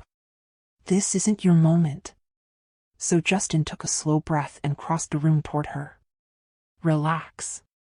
Shanti," he said softly, not touching her, just standing beside her. His eyes never left the gazebo. "They'll handle Samara. Let them."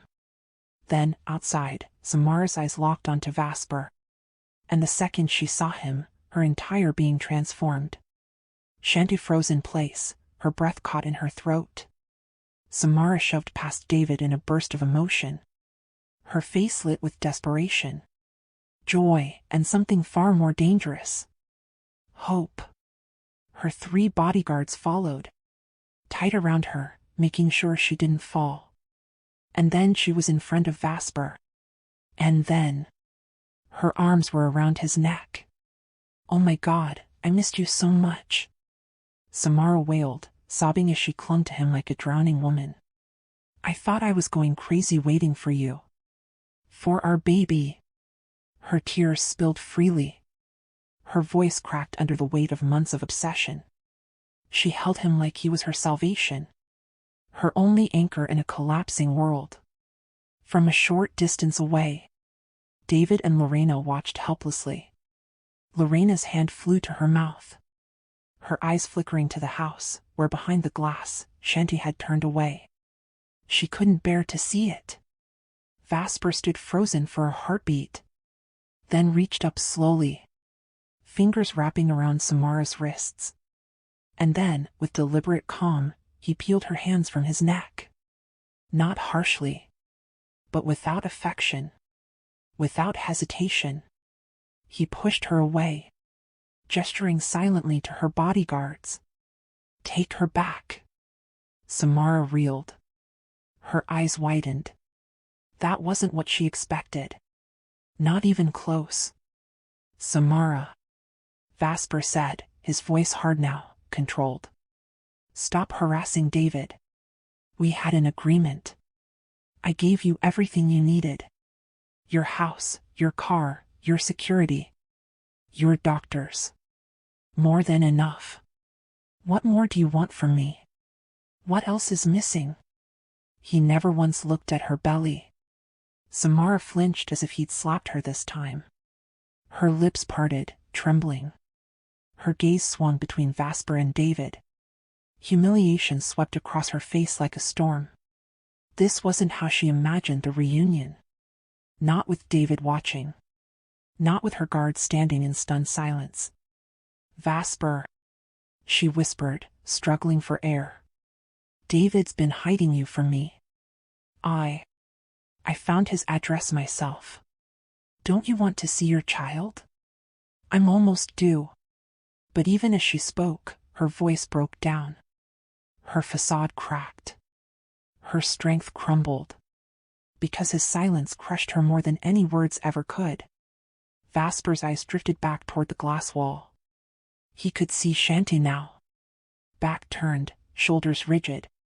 Her figure carved in stillness like a statue of restraint. She wouldn't face him. But she didn't leave either.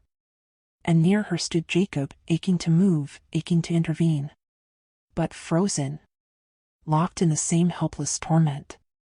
And in that single moment, Vasper's heart shattered all over again. Because there it was, plain and undeniable, the cost of his past. Etched in Shanti's stillness. Burning in her silence. A wound reopened, born not of present betrayal, but of a mistake that never stopped bleeding. A mistake born from weakness. And now, it stood in front of them all. Pregnant. Screaming. Uninvited. And ready to take everything down with her. Samara followed the direction of Vasper's eyes, narrowing her gaze toward the tinted glass wall of the house. She couldn't see through it. But something in his expression made her suspicious. Deeply suspicious. Her voice tore through the garden like a blade.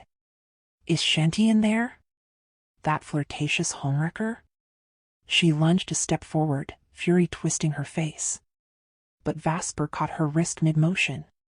His grip firm and unyielding. Leave, Samara. He snapped, voice sharp with finality. And don't you dare drag David into your tantrums again. This is humiliating. His eyes flicked apologetically toward David, whose face had gone taut with silent frustration. Samara yanked her arm free, eyes gleaming with unshed tears. Oh. So now you remember how to feel ashamed? Are you ashamed of abandoning your own child? Running away from your responsibilities? Vasper didn't answer. His jaw clenched, throat working as if trying to swallow words too bitter to speak. David turned his back slowly, caught in the whirlwind, uncertain whether to intervene or disappear. Lorena shook her head and muttered, I'll get the juice. Or what's left of it. Disappearing into the gazebo, the confrontation already a wreck. The 3 guards stationed around Samara stood at attention, expressions neutral. But their eyes never left the scene. They watched, hyper-aware, waiting for orders. Then it happened. Samara, eyes wild and burning, raised her hand and slapped Vasper. Hard. The sound cracked through the garden. She didn't stop, she hit him again. And then, overcome with rage, she began pounding her fists against his chest, shouting, sobbing, broken. And Vasper did nothing. He stood still, like a stone in a storm, letting her unravel. Inside the house, the guardians stood behind the tinted glass, watching silently. Some eyes narrowed. Others were unreadable. A few exchanged glances that bordered on amused. An expression Shanti noticed. And that was the final snap. Her composure shattered. The moment she saw Samara hitting Vasper, heard her voice cutting through the walls, and noticed the amusement on the guardians' faces, she exploded. With fire in her chest and fury in her veins, Shanti spun and raced toward the door. But just before she could reach it, Jacob intercepted her. He grabbed her in a tight hold, arms wrapped around her like steel. Let me go, Jacob. She screamed, struggling, thrashing wildly. Her fists pounded his chest. Nails digging into his skin, legs kicking, voice raw with anguish. He held her firmly, silently, unflinching. The other guardians froze. No one moved. No one breathed. And yet, Vasper heard everything. His heightened senses picked up Shanti's voice, her cry, her pain. And in that split second, something inside him snapped. He stormed forward. Samara didn't even see it coming. Vasper seized her arm and pushed her hard into the arms of her startled guards. They stumbled, barely catching her. "Keep her away from this house," he growled through gritted teeth. David, heart thundering, knew what was coming. He ran. And then, boom! A deafening blast erupted as the tinted glass wall shattered into 1,000 razor-edged shards. Jacob was hurled through it like a rag doll. Glass slashing through skin, blood spraying across the floor as he hit the ground in a heap. And standing amid the wreckage was Vasper, cradling Shanti tightly against his chest. Time came to a screeching halt. Outside, jaws dropped. Eyes widened. The garden fell into stunned silence. Blood streaked Jacob's arms and face as he groaned, barely conscious, trying to lift himself upright. Shanti clung to Vasper, trembling like a leaf in a storm. Her sobs muffled against his chest. The broken wall behind them revealed the chaos inside the house. Samara's face twisted in shock, disbelief overtaking her. Then, "No!" she shrieked. Despite her swollen belly, she pushed past her guards in a blind sprint toward the shattered house. Rage overriding reason. "Shanti! You whore! Homewrecker! Come out here!" But the guardians moved fast. In an instant, they formed a wall at the door, blocking her path. Her guards followed, panicked, trying to prevent her from injuring herself or anyone else. "You seductress! You're nothing but a pathetic, desperate..." She spat, voice cracking. "My child is growing in this belly, and you stole his father. You couldn't even wait a year after your husband Jake died. You bitch. You." "Samara." David reached her and grabbed her shoulders, holding her firm. "Please. You're pregnant, stop." But inside the house, Shanti had heard every word. She couldn't take it anymore. She shoved Vasper's arms away, tears streaking her face, and made a break for the door, but again, the guardians blocked her. All three stood firm, their eyes hard with quiet authority. "No, Shanti," Gabriel said calmly. "You stay inside." Shanti looked ready to collapse. And Vasper, already behind her, swept her into his arms again, this time pulling her tightly against him. She sobbed into his chest, unable to breathe through the pain. "Let's go home," he whispered, voice trembling. "It's over. She'll leave when we're gone." Bloodied and dazed, Jacob had managed to rise. He stumbled over and stood beside David, his eyes locked on Samara. And for the first time, his voice was cold, unforgiving. "Sue him if you want justice," Jacob said. "But don't blame Shanti. She's a victim too. Just like you. Vasper is obsessed with her. He always was. Even when she was married to Jake. You think we wanted this for her? You think we supported this? We didn't. He forced it." The guardian's expressions shifted. That truth, spoken aloud, landed like a thunderclap. Vasper didn't speak. Couldn't. He only stared at Jacob, devastation etched into every corner of his face. And Shanti didn't utter a single word. She simply cried, silent, aching tears, against the man who had torn her world apart. Louis and Gabriel stood still at the glass door, their eyes fixed with laser-like intensity on Jacob. Every flicker of tension, every breath of unspoken fury, was transmitted like a pulse. Nothing was hidden. "Stop meddling, Jacob," Louis muttered, lips barely moving. His jaw clenched, the muscle twitching as he struggled to contain the irritation bubbling beneath his composed exterior. "He never listens," Justin added darkly from behind them. "Stubborn as hell." Their glances met, three hardened warriors sharing a wordless consensus.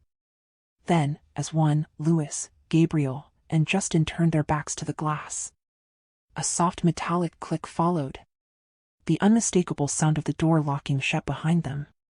whatever chaos Samara planned next, it would not breach this house. Justin lingered for a moment, his gaze catching on the jagged remnants of the shattered glass wall. Shards sparkled under the shifting light like scattered blades. His chest rose and fell with a deep, almost disbelieving sigh as he slowly shook his head. Inside, the world narrowed to Vasper and the trembling woman in his arms. Shanti clung to him like a child to shelter, her body racked with sobs too raw to contain. Her tears soaked his collar. Her breath hitched in broken rhythm. Vasper held her as if the very act of letting go might shatter her completely. His hand cradled the back of her head, his other arm wrapped protectively around her waist, shielding her from a world that had become far too cruel. Outside, just beyond the glass, Samara stood frozen, her chest rising with shallow, heaving breaths. Fury and heartbreak stormed behind her tear-filled eyes. The sight of Vasper embracing Shanti like she was the only soul that mattered was a wound she couldn't hide. "Leave now, Samara," David said, stepping forward. His voice was calm, but cold. There was weight behind every word, a quiet authority that commanded attention. "I don't want this to end with lawsuits." "Don't push it." Samara locked eyes with him. Her lips parted, trembled. But no words came. For a moment, her breath caught. Something shifted inside her. A wall, a boundary, some fractured piece of pride forced her spine straighter. She inhaled sharply and wiped the tears from her face with a shaky hand. She wouldn't fall apart. Not here. Not in front of them. But just as the tension began to dull, something changed. Shanti's body suddenly slackened in Vasper's arms. "Shanti?" he gasped, voice sharp with panic. Her eyes rolled slightly, vision dimming. The world spun violently, tilting out of focus. Her breathing stuttered, and then everything fell silent inside her mind. Her knees buckled. Without hesitation, Vasper swept her off her feet and rushed down the hallway. His heart pounded with a wild, frantic rhythm, every step fueled by fear. He didn't stop until he reached the bedroom, where he gently laid her on the bed. "Shanti, stay with me," he whispered, his voice cracking. He brushed her damp hair from her face, his fingertips trembling. She didn't respond. Her face was pale, her breathing faint. Outside the room, a hush blanketed the house. The guardians, usually so unmoved, so battle-hardened and emotionally armored, exchanged looks of quiet alarm. This was no longer about betrayal or public scandal. It was about her. About whether she would be okay. Even Samara, who still stood rigid, felt something shift in the air. The venom in her veins dulled for a beat. Her eyes, still swollen from crying, flickered. She said nothing. Her guards hovered closely, keeping her steady, focused entirely on her safety. David stood motionless by the broken patio, his jaw clenched, shoulders heavy. He watched Vasper disappear into the shadows of the hallway, carrying Shanti like a man losing his world. A quiet settled over them. Thick, stifling. Then, thud. A violent sound cracked through the stillness. Jacob had slammed his fist against the nearest tree trunk. The impact enough to split bark. Blood smeared across the wood from his knuckles, dripping slowly as he stood bowed, chest heaving, breath caught between a scream. His rage trembled beneath the surface, a volcano sealed by raw helplessness. David turned to look at him. But he said nothing. Because, what could he possibly say? There were no words for this kind of storm. No salve for betrayal. No reasoning for obsession. No fix for a bleeding heart. Only silence. And in that silence, everyone stood alone, drowning in their own personal storm. Meanwhile, Vasper stood tall, facing the 5 guardians. David, Justin, Louis, Gabriel, and Jacob. But Jacob had his back turned from them all. His figure rigid as he stared silently at the shattered glass wall where he had been hurled moments earlier. Thrown by Vasper's furious strength. His hands were buried deep in the pockets of his pants. clenched into trembling fists. He was seething, his rage simmering like molten steel beneath the surface. But he restrained himself. He didn't want to cause any more damage to David's already ruined home. Even though Vasper had shouldered all the financial costs to repair the destruction, that wasn't their real concern. The real issue was the chaos that followed Vasper like a dark cloud. Chaos that could very well drag all of them down with him. Inside one of the rooms, Shanti lay resting, her body still recovering from the episode earlier. Lorena sat at her side, gently watching over her with quiet worry in her eyes. The doctor who had examined Shanti had just left, having confirmed she had simply fainted from exhaustion and shock. Samara, on the other hand, had already stormed out, but not without leaving behind a chilling threat. She vowed to destroy Shanti's vineyard and sabotage her business. Though David no longer personally managed the company, he still felt a sense of obligation. Samara's manipulative nature was not to be underestimated, and David hadn't forgotten the final request of Don Lorenzo, Shanti's late father, who had entrusted him to protect and support Shanti, especially in the event of his death and if Shanti remained unmarried. But now that Vasper had returned, now that he stood at her side, it was finally time to relinquish that responsibility. It was time to let Vasper and Shanti take the reins. Yet, Vasper's chaos couldn't be ignored. It troubled David deeply, gnawed at him like a silent predator. And one more thing that added to the chaos, there was Daimon Levesque, the venomous threat looming just beyond the horizon. Daimon had demanded a race with Vasper. The prize? Shanti. If Vasper refused, Daimon threatened to release damning video footage, proof that Vasper had teleported, a supernatural ability that no ordinary human should ever witness. The living room was silent, heavy with unspoken tension. It was the kind of silence that crackled in the air, like static before a lightning storm. No one dared move. No one even breathed too loud. All eyes were locked on Vasper, as though waiting for him to break under the weight of their gaze. But he didn't. He stood like a mountain, cold, unmoving, unfazed. Louis clenched his fists, a muscle twitching in his jaw. His frustration boiled so intensely he looked ready to punch Vasper in the face, just to shake him, to wake him up from his infuriating calm. It was maddening that Vasper, the very cause of this whole mess, appeared more composed than all of them combined. The air in the room was thick, claustrophobic.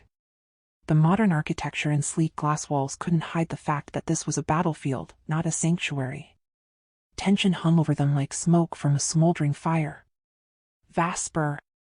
David finally broke the silence, his voice firm but laced with concern. What are we going to do about Daimon's threat? What did you talk about during the meeting?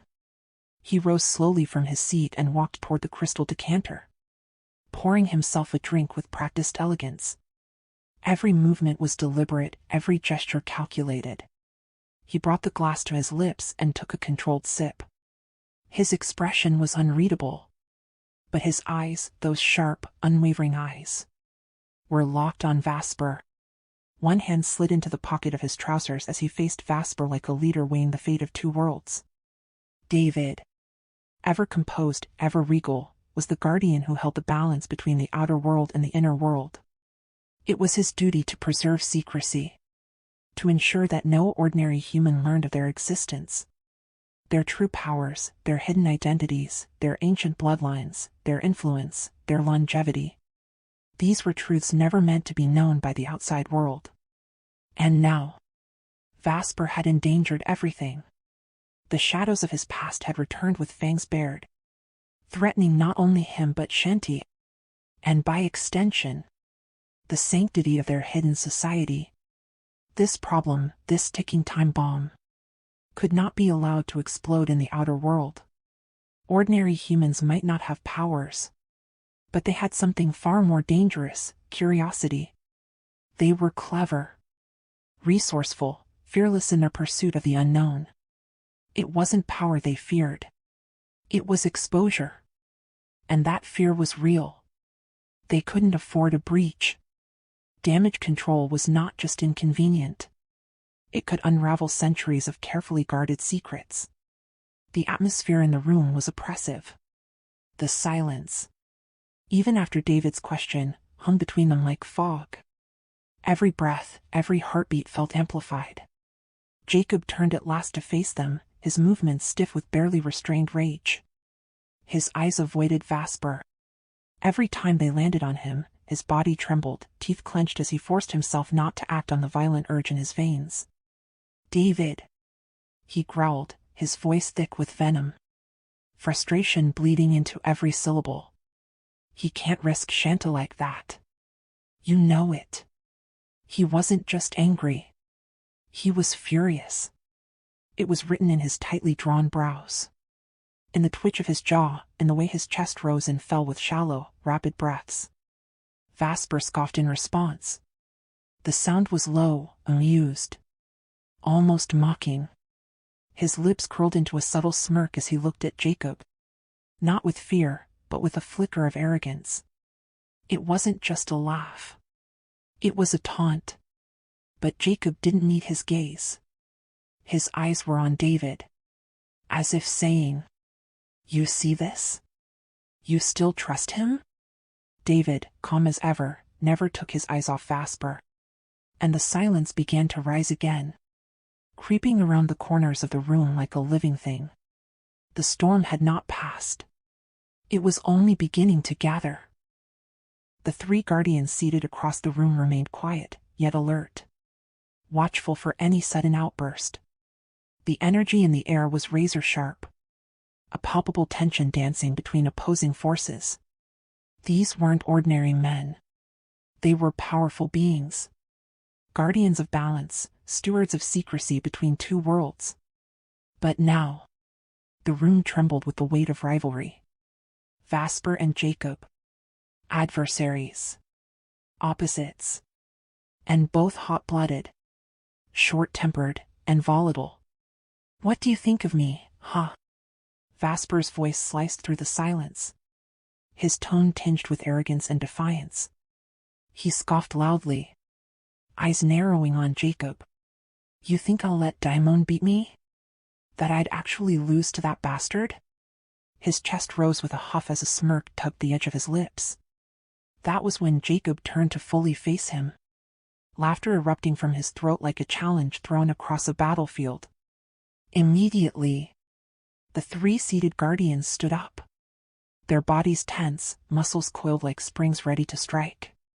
David's gaze shot toward Jacob, brows furrowed in warning. Vasper, meanwhile, had raised an eyebrow, hands buried in his pockets, lips curled into a mocking grin, eyes flickering with provocation, daring Jacob to make the first move. David, seated regally on a leather armchair, drained the last of his drink in one tilt and slammed the glass onto the center table with a solid thud that reverberated through the air. The sound was sharp, deliberate, a signal to stand down. "You too." David's voice was low but firm, tone rich with underlying menace. "Don't test my patience. You know damn well how serious this matter is. I won't tolerate childish temper in a conversation this grave." Jacob fell silent, but the tension in his jaw screamed restraint. "Don't get too full of yourself," Jacob hissed, voice trembling with suppressed fury. "Or did you forget Jake beat you? Both of you were wearing suspended bracelets. You're not invincible, Vasper. You're not the only one who's skilled." The words landed like a slap. Vasper's smirk slowly faded. A shadow passed over his face as his eyes darkened, fixed on Jacob like a beast studying its prey. A hush fell over the room, thick and suffocating. David exhaled deeply and shook his head in disbelief. "I just told you to calm down," he muttered to himself, eyes locking on Jacob again, disappointed and wary. Justin chuckled softly, eyes drifting to his glass. He sipped without comment, though his body was coiled, sensing the storm. Vasper gritted his teeth, hands flexing. "I swear, David," he growled, eyes blazing, I want to take this bastard to an island where it's just me and him. I want him to taste my fist. Before he could step forward, Louis intervened, his telekinesis wrapping around Vasper like invisible chains. Vasper froze, muscles twitching as the unseen force restrained him. Jacob, ready to pounce, felt it too. His arms locked in place. But unlike Vasper, blue flames now danced on his knuckles, an uncontrolled blaze of fury begging for release. David exhaled again, this time more exhausted than angry. Justin. Get Jacob out of here. Bring him back to the guest house. Without hesitation, Justin moved, grabbing Jacob's shoulders and escorting him toward the door. Louis followed, still restraining Jacob's body. Once the three disappeared from the house, Vasper broke free, his limbs snapping into motion. Left behind were only Gabriel and David, watching him closely. Vasper stormed toward the table, poured himself a generous amount of wine, and downed it in one go. His eyes were wild, jaw clenched, expression torn between rage and self-control. He collapsed onto the sofa with a heavy thud, legs spread apart, one hand gripping the glass with a white-knuckled intensity. "Isn't there anything stronger than this, David?" he muttered, placing the wine down with disdain. "This is like drinking flower water." Gabriel moved, silently, smoothly. He walked toward David's private bar near the dining area and opened the special cabinet only the Guardians knew about. David tracked him with his gaze, then looked back at Vasper just as Gabriel returned, with 2 bottles in hand. One was from the inner world, Infernum Noctis, a pitch-black, ancient liquor brewed from the sap of netherbark trees and fermented with ethereal embers from the Shadow Hills. For ordinary humans, even a single sip would cause vivid hallucinations, high fever, and potential cardiac arrest. For beings like Vasper, like them, it caused the bloodstream to ignite with internal heat, heightening senses and mental clarity to a near supernatural state. The other was from the outer world. Serpent's Crown, a crystalline golden spirit distilled from venom-infused grapes in the Forbidden Glades. Humans who dared to drink it experienced violent convulsions and deep paranoia. But for the gifted, it sharpened reflexes and enhanced physical prowess temporarily. Gabriel laid both bottles on the center table with a mischievous smile. "Sorry, David. Nothing stronger than these in your bar." David sighed and rolled his eyes. "That was my collection, damn it," he muttered. "Not meant to be drunk." Gabriel laughed softly as he sat down. Too late. Vasper reached for the Infernum Noctis, uncorked it, and poured into 3 crystal tumblers. The pungent scent wafted through the air, rich, smoky, and almost electric. He passed one glass to Gabriel, then to David, who stared at it in reluctant silence. With a slight smirk, Vasper raised his glass. "To fires that won't die." The 3 clinked glasses, and in one smooth motion, drank. The effect was immediate. The liquid burned down their throats like molten metal, but instead of pain, it brought a strange exhilaration. Their skin tingled. Heartbeats quickened. The air seemed clearer. Time slowed slightly. Heat radiated from within, not painful, but powerful. Like standing too close to a lightning strike. They set their glasses down nearly in unison. "Who?" Gabriel cried, fanning his chest. "Hellfire in a bottle." David coughed softly, exhaling with narrowed eyes. "I'm going to regret letting you touch my bar." Vasper leaned back, the fire in his chest slowly stabilizing. "Don't worry about Daimon," he said, voice calm but commanding. "I've already sent someone to silence him and retrieve the video. There won't be a race. He'll shut up soon enough." David looked at him, expression hard. "I'm not trying to interfere in your affairs, Vasper. But you know damn well this becomes my problem if that footage hits the media." Their eyes locked. "No one will ever see it," Vasper promised, eyes glowing with dark certainty. I'll make sure of it. Vasper turned his gaze back to David, sharp and unreadable. Gabriel, now holding the bottle, poured another round and raised it. But just as the glass met his lips, Vasper's voice cut through the air like a cold gust of wind. Earlier, Daimon showed me the suspended bracelet. The words hung in the room, heavy and thunderous. David's head snapped toward him. Gabriel froze mid-pour, the whiskey trembling in the neck of the bottle as his hand halted. His eyes locked with David's, and for a second, silence pressed down on them like a weight. Their eyes met in a questioning glare. No words. Just a silent, urgent exchange. Where did he get it? Gabriel finally asked, voice taut with suspicion. I don't know. Vasper replied flatly. He didn't say. His tone was low, calm. But there was something simmering beneath. Who could be behind Daimon? Gabriel pushed.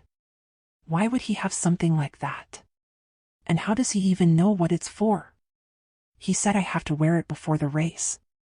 Vasper added, then took the glass Gabriel had poured and downed it in one go. The fire burned down his throat, raw and unforgiving.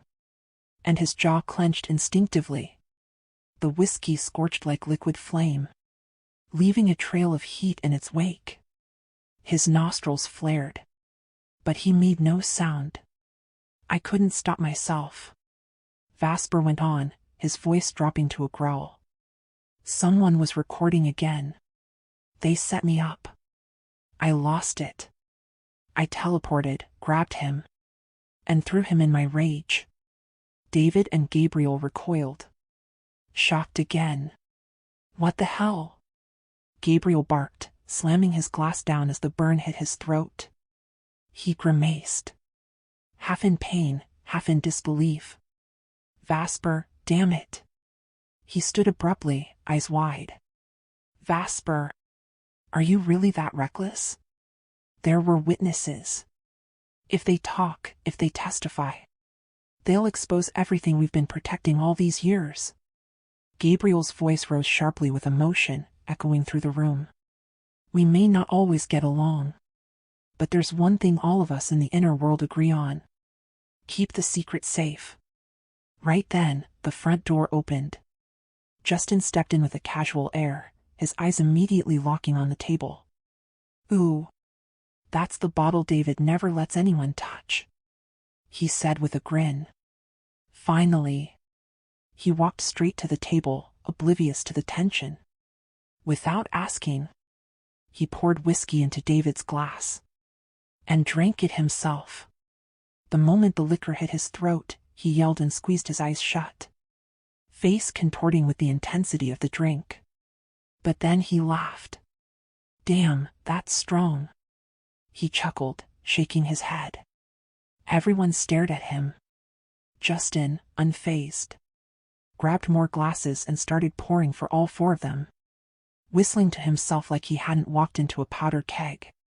David and Gabriel remained on edge, barely touched their drinks. What now, Vasper? David asked, his voice laced with concern. This could spiral fast. I already took care of it, Vasper said coolly. I paid off the witnesses. All of them, except Daimon's parents. You better make sure they stay silent. Gabriel warned, his tone sharp. I don't want to get dragged into your war with Daimon. I don't care about your grudges. I only care about one thing. Shanta's safety. Her father entrusted her to me. But now that she's with you. His voice cracked slightly. She's suffering because of your past. Vasper suddenly stood. He let out a long breath, eyes narrowing. Don't worry about it. If things get worse, you'll hear about Daimon's funeral. Without another word, he grabbed his glass, drank the remaining whiskey straight, and slammed the empty glass on the table with finality. He turned to David with a faint smirk. Thanks for the drink. My wife and I are leaving. He glanced briefly at Justin and Gabriel. who exchanged glances, stunned by how unaffected his face remained after such a powerful shot of whiskey. "Oh, and don't worry about Samara," Vasper added. "I'm removing her as co-investor in my wife's vineyard. I'll take care of it. She won't bother you again." David opened his mouth to speak, but no words came out. He just stared. Gabriel and Justin looked at each other in disbelief. "Oh, and David?" Vasper said again, already turning. "Expect the payment for your damaged house tomorrow. I'm sorry for the trouble." Then, in a blink, he vanished. The air shifted. The entire room fell into a deep, heavy silence. They could no longer feel his presence. Or Shanta's. The remaining men entered. Jacob and Lewis slowly turned toward one another, their expressions tight. David slumped back onto the sofa, lost in thought. Moments later, the door to Shanta's room opened, and Lorena stepped out gently. Her hands clasped together. "Sir David. Vasper and Miss Shanty have left." She was still asleep when he carried her. David just nodded. "Thank you, Lorena." She gave a small bow and walked quietly to the kitchen. Then Jacob stepped forward. Wordlessly, he grabbed the whiskey bottle, poured a full glass, and downed it in 3 long gulps. He winced, the burn slicing through him like fire. But he said nothing. Everyone in the room watched him. David stood, pointing to the bottle. "Finish it," he said simply, voice cold and resolute. Then turned and walked away, heading to his office. The others followed him with their eyes, none saying a word. Then they resumed drinking, quietly. Jacob, however, reached for a fresh, unopened bottle of whiskey. He stood and left the room, walking silently toward the guest house. The others watched him leave, confused. "Damn it, Jacob. You're hogging it all," Justin called after him, laughing. "Let him be," Lewis said, chuckling. "He's heartbroken. Can't seem to find a woman who isn't already taken." Another round of laughter echoed in the living room. "He should just go for Laika already." Gabriel chimed in with a grin. "There's medicine for her toxic kisses now. He can drink it before they make out." The group roared with laughter again. It was their way, turn pain into humor. Masked concern with banter. A strange, brotherly therapy among those who've seen too much and trusted too little. As the alcohol began to ease their tension, the jokes continued. "Lewis," Justin said, chuckling. "Come with me to the bar later. I have a meeting with someone, and she's bringing her friends. Maybe you'll find someone to entertain you while we find privacy." Another burst of laughter. And just like that, the night marched on, drenched in secrets, whiskey, and the silence left by Vasper's storm. Meanwhile, Shanty was still sound asleep when Vasper arrived in their room. With utmost care, he gently laid her down on the soft, luxurious bed. His hands moved with such delicacy, as though she were made of fragile glass. He bent down and pressed a tender kiss to her lips. Soft, slow, and filled with longing. It lingered longer than it should have, and even carried a soft moan of restrained desire from him. But she didn't stir, not even a flinch. That made Vasper smile, a sad, guilty smile. She hadn't even felt his kiss. And maybe that was for the best. He didn't intend to wake her. No, he wanted her to rest. Deeply, peacefully. She needed it. The doctor had told him she needed absolute rest to recover. And he would do everything to make sure she had it. Still, guilt clawed at his chest like a demon in chains. Loud, rattling, and impossible to ignore. It was his fault she was this stressed. His fault entirely. He couldn't control Samara's mind, nor her twisted behavior. But in the end, none of that mattered. Because everything was his doing. From the very beginning. A sin he could never undo. He stood by her side for a long while, as though reluctant to part from her even for a second. His eyes drank in the sight of her beautiful face. Exhausted, drained, yet still impossibly breathtaking. She hadn't even realized she had been carried here. She'd remained lost in her dreams the entire time. "I'm so sorry, my love," he whispered, his voice low and filled with sorrow. His fingers slipped into her hair, brushing gently through the soft strands as he caressed her scalp in slow, soothing strokes. He made sure not to wake her. Every movement was a prayer of tenderness, of remorse. Then, unable to help himself, his lips found hers again. They were slightly parted now in her sleep. Soft and warm. The temptation surged through his veins like fire. He fought it. Gritted his teeth against the urge to deepen the kiss, to lose himself in her. No. He couldn't. He must not. It would disturb her sleep. And he didn't want that. She needed to rest. The doctor had been very clear. Tomorrow, he would take her to the healing bath. To help her fully recover. Just as he began to rise from her side to prepare their meal, so that everything would be ready once she woke, she let out a faint moan. "Jake." Her voice was soft, barely a breath, but it stabbed Vasper like ice through the heart. He froze. Stunned, staring at her face. Her breathing quickened, chest rising and falling as though she were running in her dream. A small furrow appeared between her brows. And her lips trembled. "Jake, no." She murmured again, a sound both pleading and pained. She was still asleep, eyes closed tight, but her head turned on the pillow. Restlessly. A flicker of discomfort etched her features, a soft nightmare.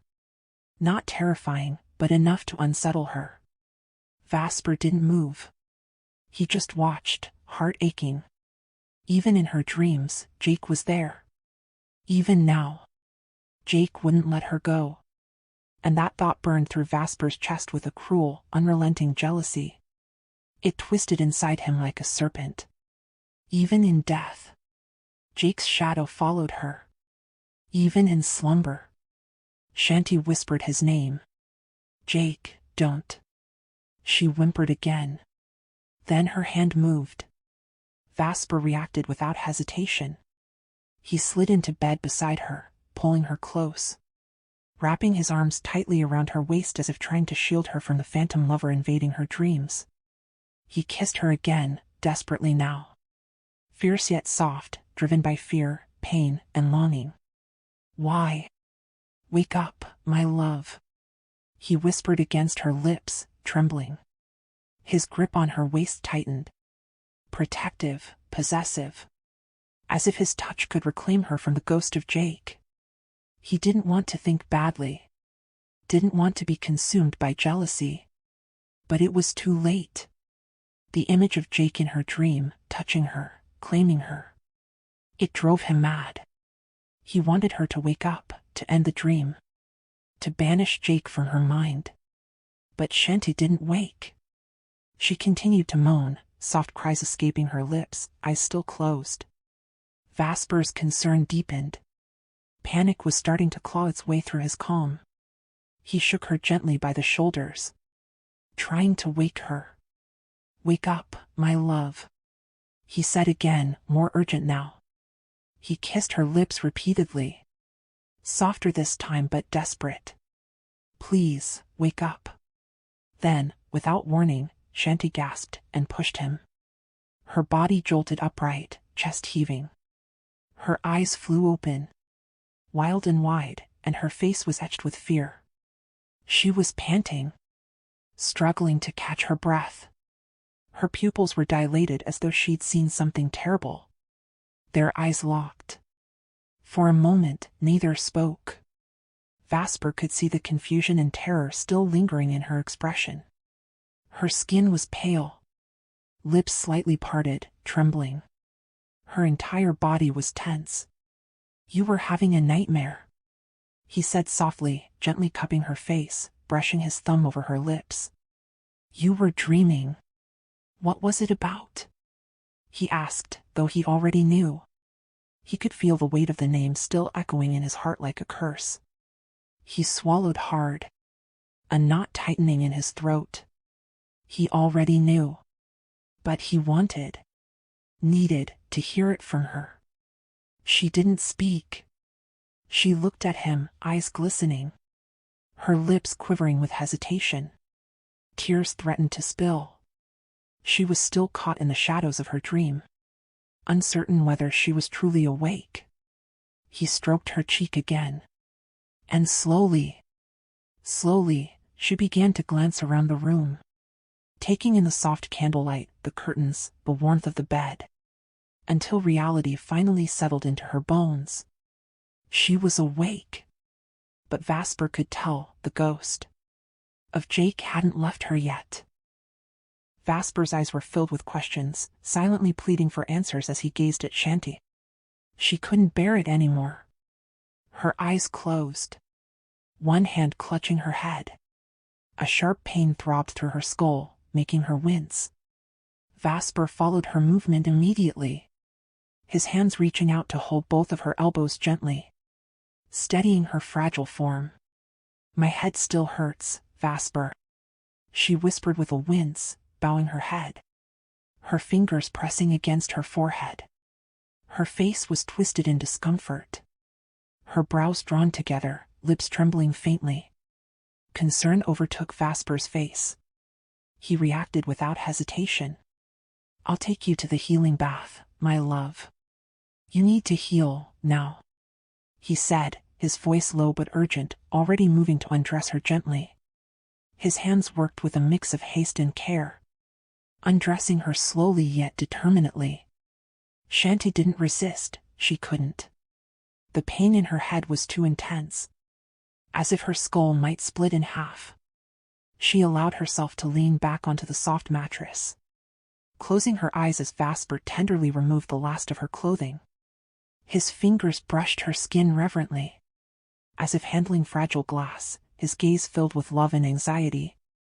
Even in her vulnerable, naked state, Vasper couldn't help but be stirred. Her body, his wife's body, lay before him, beautiful, soft, glowing despite her pain. Desire burned silently in his eyes, but he suppressed it. This wasn't the time. She needed healing. He couldn't let lust get in the way of love. He quickly stripped off his own clothes, not out of desire but because he needed to carry her himself into the bath.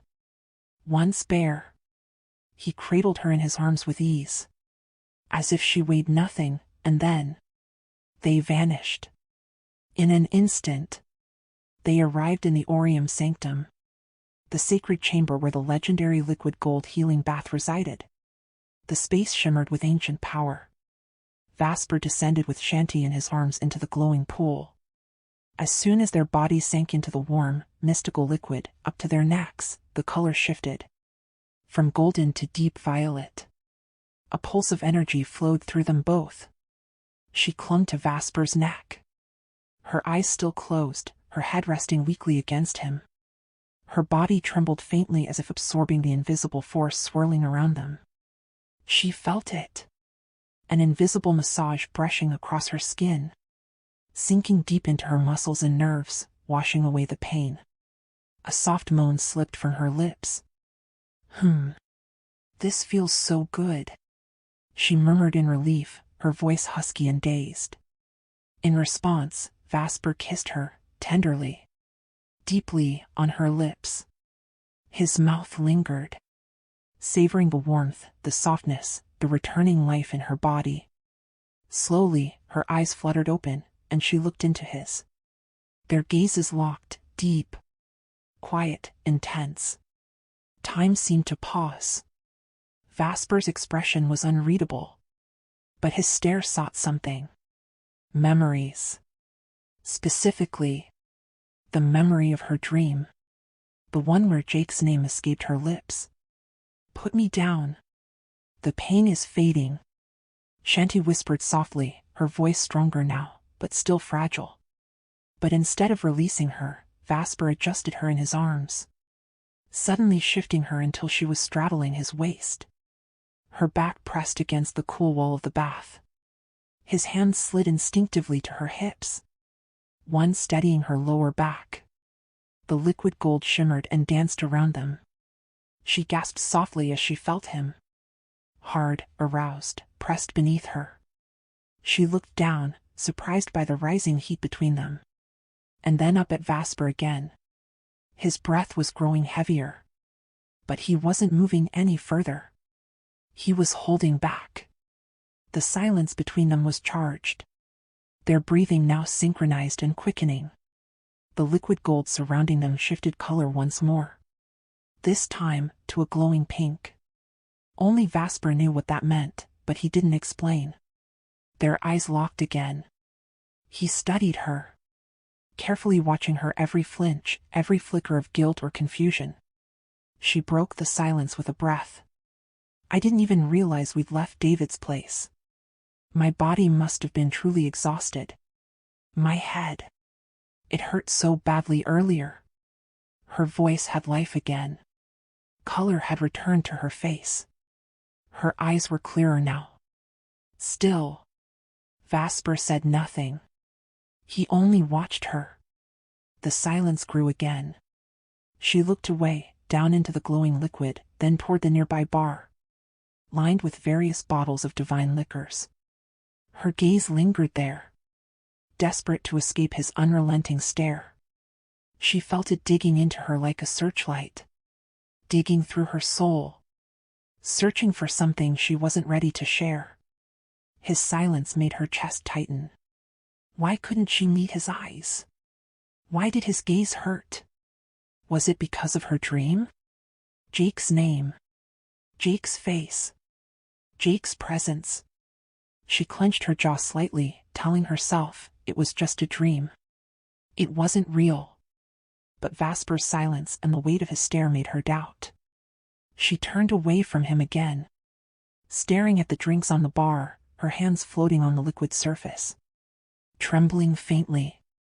The atmosphere between them thickened, heavy with unspoken emotions. And Vasper? He still hadn't looked away. His hand, still gently resting at her back, tightened slightly. He wanted to ask, to demand, to know what Jake did in her dreams that made her whisper his name. Shanta's breath hitched as Vasper suddenly cupped her face with both hands, tilting it toward his. Their eyes collided, intense, burning, filled with unspoken questions. And without a word, his mouth crashed against hers in a kiss that was deep, demanding, and utterly consuming. Her resistance crumbled like ash in the wind. A low, needy moan escaped her throat, her hands flying up to grip his neck, her fingers tangling in his dark, damp hair. Their tongues battled for dominance, every motion more desperate than the last, as if their very sanity hinged on this moment of connection. His hands tightened on her waist, pulling her flesh against him, and she felt his throbbing erection press hotly against her entrance, making her gasp. "I love you," Vasper murmured hoarsely in between kisses, his voice almost broken with emotion. The healing liquid around them deepened to a passionate dark pink, its color changing with the surge of desire and intensity between their bodies. But just as she melted deeper into his embrace, a sharp flicker of memory pierced through her mind. Her eyes snapped open. She saw Jake, her former husband, standing by the foot of their old bed, smiling gently.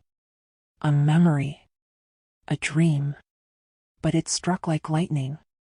Her entire body tensed. "No," she whispered. In a rush of panic, she shoved against Vasper's chest with all the strength she could muster, a choked sound of resistance escaping her lips. Vasper didn't move. He held her tighter instead, unwilling to let her pull away. Her hands pushed harder, desperation seeping into her every gesture.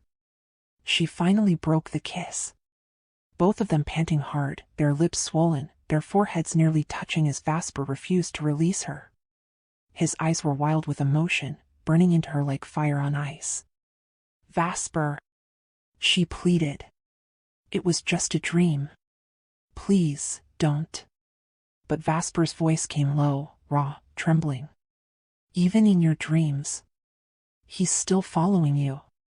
Tears stung her eyes. It was only a dream. She whispered again, her voice cracking as she averted her gaze. How did you know? She asked softly. Vasper gently brushed his thumb over her cheek, his voice soft but heavy. While you were asleep. You were moaning his name. She turned crimson, shame and guilt knotting in her stomach. She looked down, unable to meet his gaze, but Vasper tilted her chin up again, forcing their eyes to meet. Hers were full of regret. His. Of heartbreak and jealousy. Even though Jake was dead, Vasper still felt threatened. Still felt second. I'm jealous, Vasper admitted, voice tight with pain. Even now. She couldn't answer. Her hand cupped his cheek, trying to soothe him, to pour reassurance into her touch. Vasper's eyes fluttered closed at the warmth of her palm, leaning into it as if starved. I want to see what he did to you in that dream, Vasper confessed, his voice trembling with restrained emotion. There was no surrender in his gaze. Only determination and longing. Vasper, please. Let's not talk about Jake. It was just a dream, she whispered, her heartbeat racing. Her eyes shifted away. Suddenly, the healing liquid shimmered and changed into a pale, light green.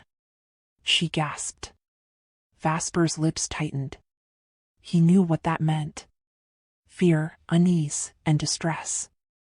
But he said nothing. He only stared at her, searching deeper, trying to calm the storm inside her. And then, she cried out. In a swift motion, he entered her. His thick, throbbing length sinking into her slowly, deliberately. His grip on her waist and back was firm yet tender, his movements urgent but careful. As if he needed her more than air but feared breaking her. Her breath caught in her throat as a guttural moan escaped her lips. Her nails digging into his arms. She could feel his muscles clenching beneath her fingertips. The raw power trembling beneath his skin. The healing liquid around them pulsed into a dark pink once more. Vasper kissed her again, hungrily, passionately. His right hand cradled the back of her head, pressing her lips harder against his, while his left anchored her firmly at the hips. His thrusts were deep, rhythmically slow yet intense, each one brushing against her very core. Every movement, every sound, every pulse of their bodies screamed of need and possession. But then, she felt it again. That subtle invasion. He was reading her memories. The dream. Jake's presence. She panicked. No. She whimpered against his mouth, trying to move, to resist. But he held her still. Wrapped around her like armor, relentless and consuming. And she realized. There was no escaping him. Not his touch. Not his need. Not his love or his pain. No matter how much she tried. It was useless. Vasper didn't budge. His body suddenly froze, rigid like stone. Shanta's heart raced as she realized why. Vasper had seen it. Inside her memory. Jake appeared. Smiling, alive, walking toward her. She was lying in their old bed, helpless. She tried to get up, to run, but Jake was faster. He caught her, pinned her down, and straddled her. My love. I missed you so much. Jake whispered, his lips crashing onto hers. Shanta struggled, her arms pushing against his chest. But it was useless. Don't you miss me too? I love you. I swear I'll return to you. And we'll be free to love each other again. I'm alive. I just need time to make it all happen. Wait for me. His lips began raining kisses from her neck down to her breasts, and snap. Vasper's grip on the back of Shanta's head tightened, fingers digging into her scalp. His mouth slammed against hers. Possessive, burning, almost punishing. His thrusts returned with brutal urgency. Deep, powerful, relentless, as if branding her from the inside out. His body moved with primal dominance. Not to hurt her, but to own her. To remind her whose name she should be moaning. Every push was deeper than the last, his hips slamming against her, pinning her back against the pool wall. The liquid rippled violently around them. She gasped, moaned, whimpered. Her voice guttural and raw. Her nails sank into Vasper's arms, feeling the hard tension in every flex of his muscles. He growled low against her lips, eyes half-lidded with jealous fire. But in her dream, Jake kept going. "Jake, don't." She screamed in her sleep, tears running down her cheeks. Jake was already sliding down her underwear, his hand gripping her most sensitive flesh, and then, in that exact moment, "No." She fought back. Her consciousness blurred with reality, and she tried to shove Vasper away, desperate to stop him from seeing more. But it was too late. Vasper saw it. Jake, inside her. She's crying, screaming no. And Jake whispering promises of love. Vasper's body trembled. At once, he pulled away from her lips. His breath labored, jaw clenched, eyes storming with rage. She froze, terrified. Her lips quivered. "Don't be afraid," Vasper whispered, his voice hoarse, broken. It was just a dream. But her tears flowed freely now. "How could you watch that?" She sobbed, trembling against the pool wall. "How could you bear to watch me like that, Vasper?" Vasper's throat bobbed with emotion. His fists trembled beneath the liquid gold. I don't know," he admitted, voice barely audible. "It's tearing me apart. I want to kill him again. Even if it's just in your memory." Silence thickened between them. Their breaths were ragged. Their hearts both wounded. Then, he kissed her again. Not soft, not tender, but needy. Furious, aching. "You're mine," he growled against her lips. "Only mine." And he slammed into her with an urgency laced with pain and jealousy. The liquid around them surged red, the color of blazing desire and unresolved fury. His arms trapped her between him and the wall, his cock plunging inside her, deep and swift. But even in his frenzy, his movements carried a controlled precision, ensuring she felt pleasure with every stroke, no pain, just overwhelming sensation. She cried out, loud and broken, overwhelmed by the force of him. Her legs locked around his hips, her back arching against the slick wall, her moans rising like a helpless chant. "Vasper," he groaned through clenched teeth, veins bulging along his throat, face contorted in possessive agony. His lips clashed with hers again, biting, sucking, devouring. His hand cradled the back of her head to protect it from the hard surface. Even as his hips pounded into her, angling deeper, stretching her until she felt like she was splitting open around him. The healing bath surged and shimmered with dark crimson light as both lovers spiraled into the madness of their ecstasy. Their screams echoed through the chamber as their bodies convulsed, climaxing together. Hot, shuddering waves that left them gasping, trembling, still clinging to each other like they'd never let go. Time melted. She leaned her head back, eyes closed, mouth open as she panted toward the shimmering galaxy-like ceiling. Her limbs hung weakly around Vasper. He remained inside her, breath heavy against her neck, arms locked around her trembling waist. He didn't move, didn't pull away, but his eyes were wide open, staring at the floor. Haunted. Jake. The memory lingered like poison. He shouldn't have felt Jake's energy, his presence, that unmistakable aura of a living soul. That was impossible. Jake was dead. Dreams weren't supposed to have that kind of power. Unless Jake wasn't just a memory. That thought refused to fade. Nearly an hour passed. And twice more their bodies found each other again. On the floor. Then on a marble bar within the chamber. Each time more desperate than the last. As if Vasper was trying to exorcise Jake from her body. To overwrite the past with his own name carved in every inch of her. Yet no matter how many times he claimed her, the fire didn't die. Not completely. It never would. Not for her. Back at the penthouse. Drained but still emotionally charged. Vasper simply ordered food from the restaurant downstairs. They ate together quietly. No more words. But both of them knew. The memory had changed something. And the war between love, jealousy, and pain was far from over. While they were eating, it was clear that she was feeling down as she slowly brought food to her mouth. Vasper noticed. "Didn't you like the dish?" he asked gently.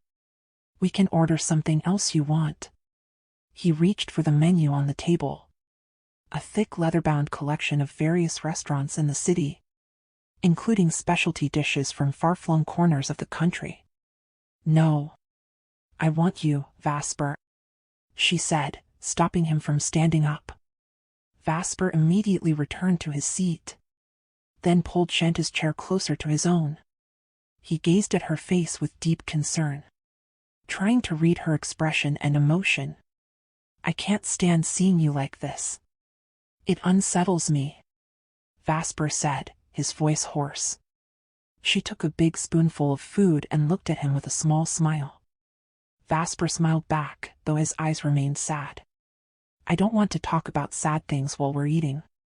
Let's finish our meal first, and then we can talk over by the pool," Vasper said, gesturing toward the infinity pool outside on the balcony.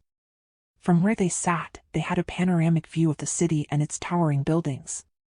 Dusk was settling in, and the lights from the surrounding skyscrapers began to glow one by one. The penthouse walls were entirely made of glass, all the curtains drawn back. The master bedroom, positioned in the center, also had glass walls, though blackout curtains concealed its interior. The only solid wall was the outer bathroom, though inside the bedroom it too was made of glass. The pool outside took up nearly half of the penthouse balcony. Vasper's penthouse was a masterpiece of modern design and grandeur. Not just the dwelling of a billionaire, but a statement of power and elegance. It had a sprawling kitchen, a sleek open-concept living area, a guest room with its own en-suite bathroom, an additional bathroom and toilet near the living area, an extensive bar, a powder room, a billiards table, and even a private gym. Eventually, Vasper and Shante finished their dinner.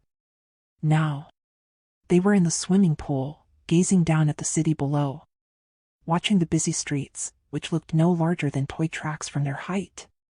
Vasper's body was pressed against her back, his arms wrapped securely around her.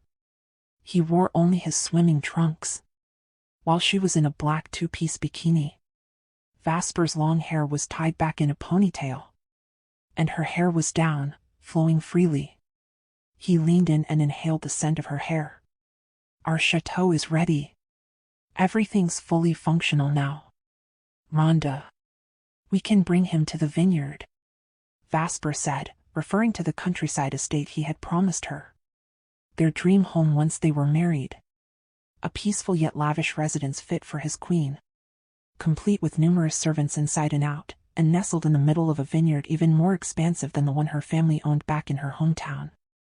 Vasper gently turned her around to face him. They looked into each other's eyes. He lifted her slightly, guiding her to straddle him. At once, she felt the familiar heat of his arousal. "Tomorrow, let's go visit it so you can see for yourself. If there's anything you'd like to change or add, we'll handle it right away," he said, his face lit with excitement and joy. Shanta smiled faintly at him, but her eyes still carried sadness. They shared a brief kiss, and then Vasper asked again, "Now tell me, what's been troubling your mind?" His voice was deep and low, full of concern. She couldn't speak immediately. She didn't know how to tell him what was bothering her. But Vasper waited patiently. Even as long silence stretched between them, even when her lips trembled and hesitated to form the words. He could wait. Vasper. Her voice shook. What happens when Samara gives birth? What about the child? She stared into Vasper's eyes, which now fixed seriously on hers. As I've said before, he replied. I've already given them everything they need. Samara and her parents. I'm sure the child will grow up well. And as a father, I will never deny the child anything it needs. But when it comes to Samara herself, that chapter ended a long time ago. Please, stop burdening yourself with that. You are my legal wife, not her. Vasper tightened his embrace around her. But that's in the inner world, Vasper. Not here, in the outer world. I can't even proudly say we're married. No one can know, she said, her voice heavy with sadness, her expression pained. Vasper leaned in and kissed her. Deeply, lovingly, and for a long time. When their lips parted, he whispered, We'll get married here too. The arrangements are already being made. The only thing missing is the date. If it were up to me, I'd marry you tomorrow. But I respect your wish to move the date. After Jake's 1-year death anniversary. He smiled faintly. She nodded slowly. After that, he continued, cupping her face tenderly. You'll be able to proudly say we're married. They kissed again. This time with more passion. But Vasper's body, still sensitive to every inch of her, began to heat up once more. As their lips parted, just before desire could overwhelm them again, she spoke up, changing the subject, but bringing up an even deeper concern. And what about Daimon? She asked softly. Don't worry about him. I already have people taking care of Daimon and his family. Vasper said with full confidence, as if the blackmail and threats Daimon had planned, especially those involving Shanti, were nothing but fleeting storms he could easily surpass. He believed wholeheartedly that Daimon's revenge would be avoided, overcome, neutralized. Before she could even respond, Vasper wrapped his arms tightly around her, lifting her effortlessly. She gasped softly as he carried her across the wet marble tiles of the poolside, his strong body glistening under the warm lights of the balcony. He gently laid her down on a wide sun lounger, her damp skin shimmering beneath the golden glow. Then and there, they lost themselves once again to the heat of their passion. Vasper's mouth roamed across her damp body, leaving a trail of kisses on her shoulders, down to the swell of her breasts, tasting her skin and the sweetness of her scent. His touch was demanding and devoted, each movement deliberate, as though worshipping every inch of her. Her soft moans filled the open air, mixing with the faint city hum far below. Their bodies moved in perfect rhythm. Soaked skin against soaked skin, the wet heat between them reigniting an all-consuming fire. The sound of skin slapping, the gentle slosh of water clinging to their flesh, and their gasping breaths formed an erotic symphony under the open night sky. By the end, they lay together breathless. Vasper beside her, both of them sprawled naked on the floor now, no longer on the lounger. Just towels and a throw pillow cushioned her head. But they didn't care. The cool breeze brushed over them, but the warmth of Vasper's body enveloping hers was more than enough to keep her from feeling a chill. Vasper's arms stayed locked around her protectively, their bodies tangled as though they feared the world might try to pull them apart. Gently, he took a clean towel and began wiping the sensitive, wet parts of her body with utmost care, his eyes soft, tender, focused only on her comfort. You've used me too much, Vasper. Let me rest for just one day, she said teasingly, eyeing his face as he cleaned her. She grinned, though her cheeks were flushed and her body still trembled from the intensity of their joining. Vasper gave her a sly smile. Then suddenly, he leaned in again and kissed her softly, but couldn't help slipping his tongue playfully between her folds, teasing her once more. She shrieked, laughing as she slapped his shoulder with a mix of mock anger and pleasure. She clamped her thighs tightly together to stop him, squirming. "Stop! Vasper!" she giggled. He laughed against her thigh, then flopped down beside her, eyes filled with mischief. "How exactly do you plan to stop me?"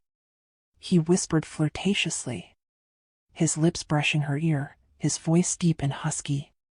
His breath sent a shiver down her spine as he inhaled the scent of her neck, nuzzling into the soft skin with maddening slowness. Shanti, feeling her heart melt and her defenses crumble again, burst into laughter and pinched his arm playfully. "You're impossible," she whispered back. They lay there in their private paradise, naked under the stars, basking in each other's warmth. Time seemed to stretch out endlessly as their laughter filled the air. Vasper whispered endless dirty thoughts against her skin, his lips grazing her neck, her shoulder, the shell of her ear. She giggled, her fingers running through his damp hair as she teased him back with her own sly remarks.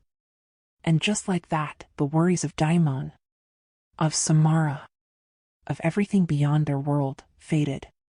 Again and again, they gave in to their burning desire for one another, rediscovering each other's bodies, claiming each other in the most intimate ways. It didn't matter how many times they had already come together.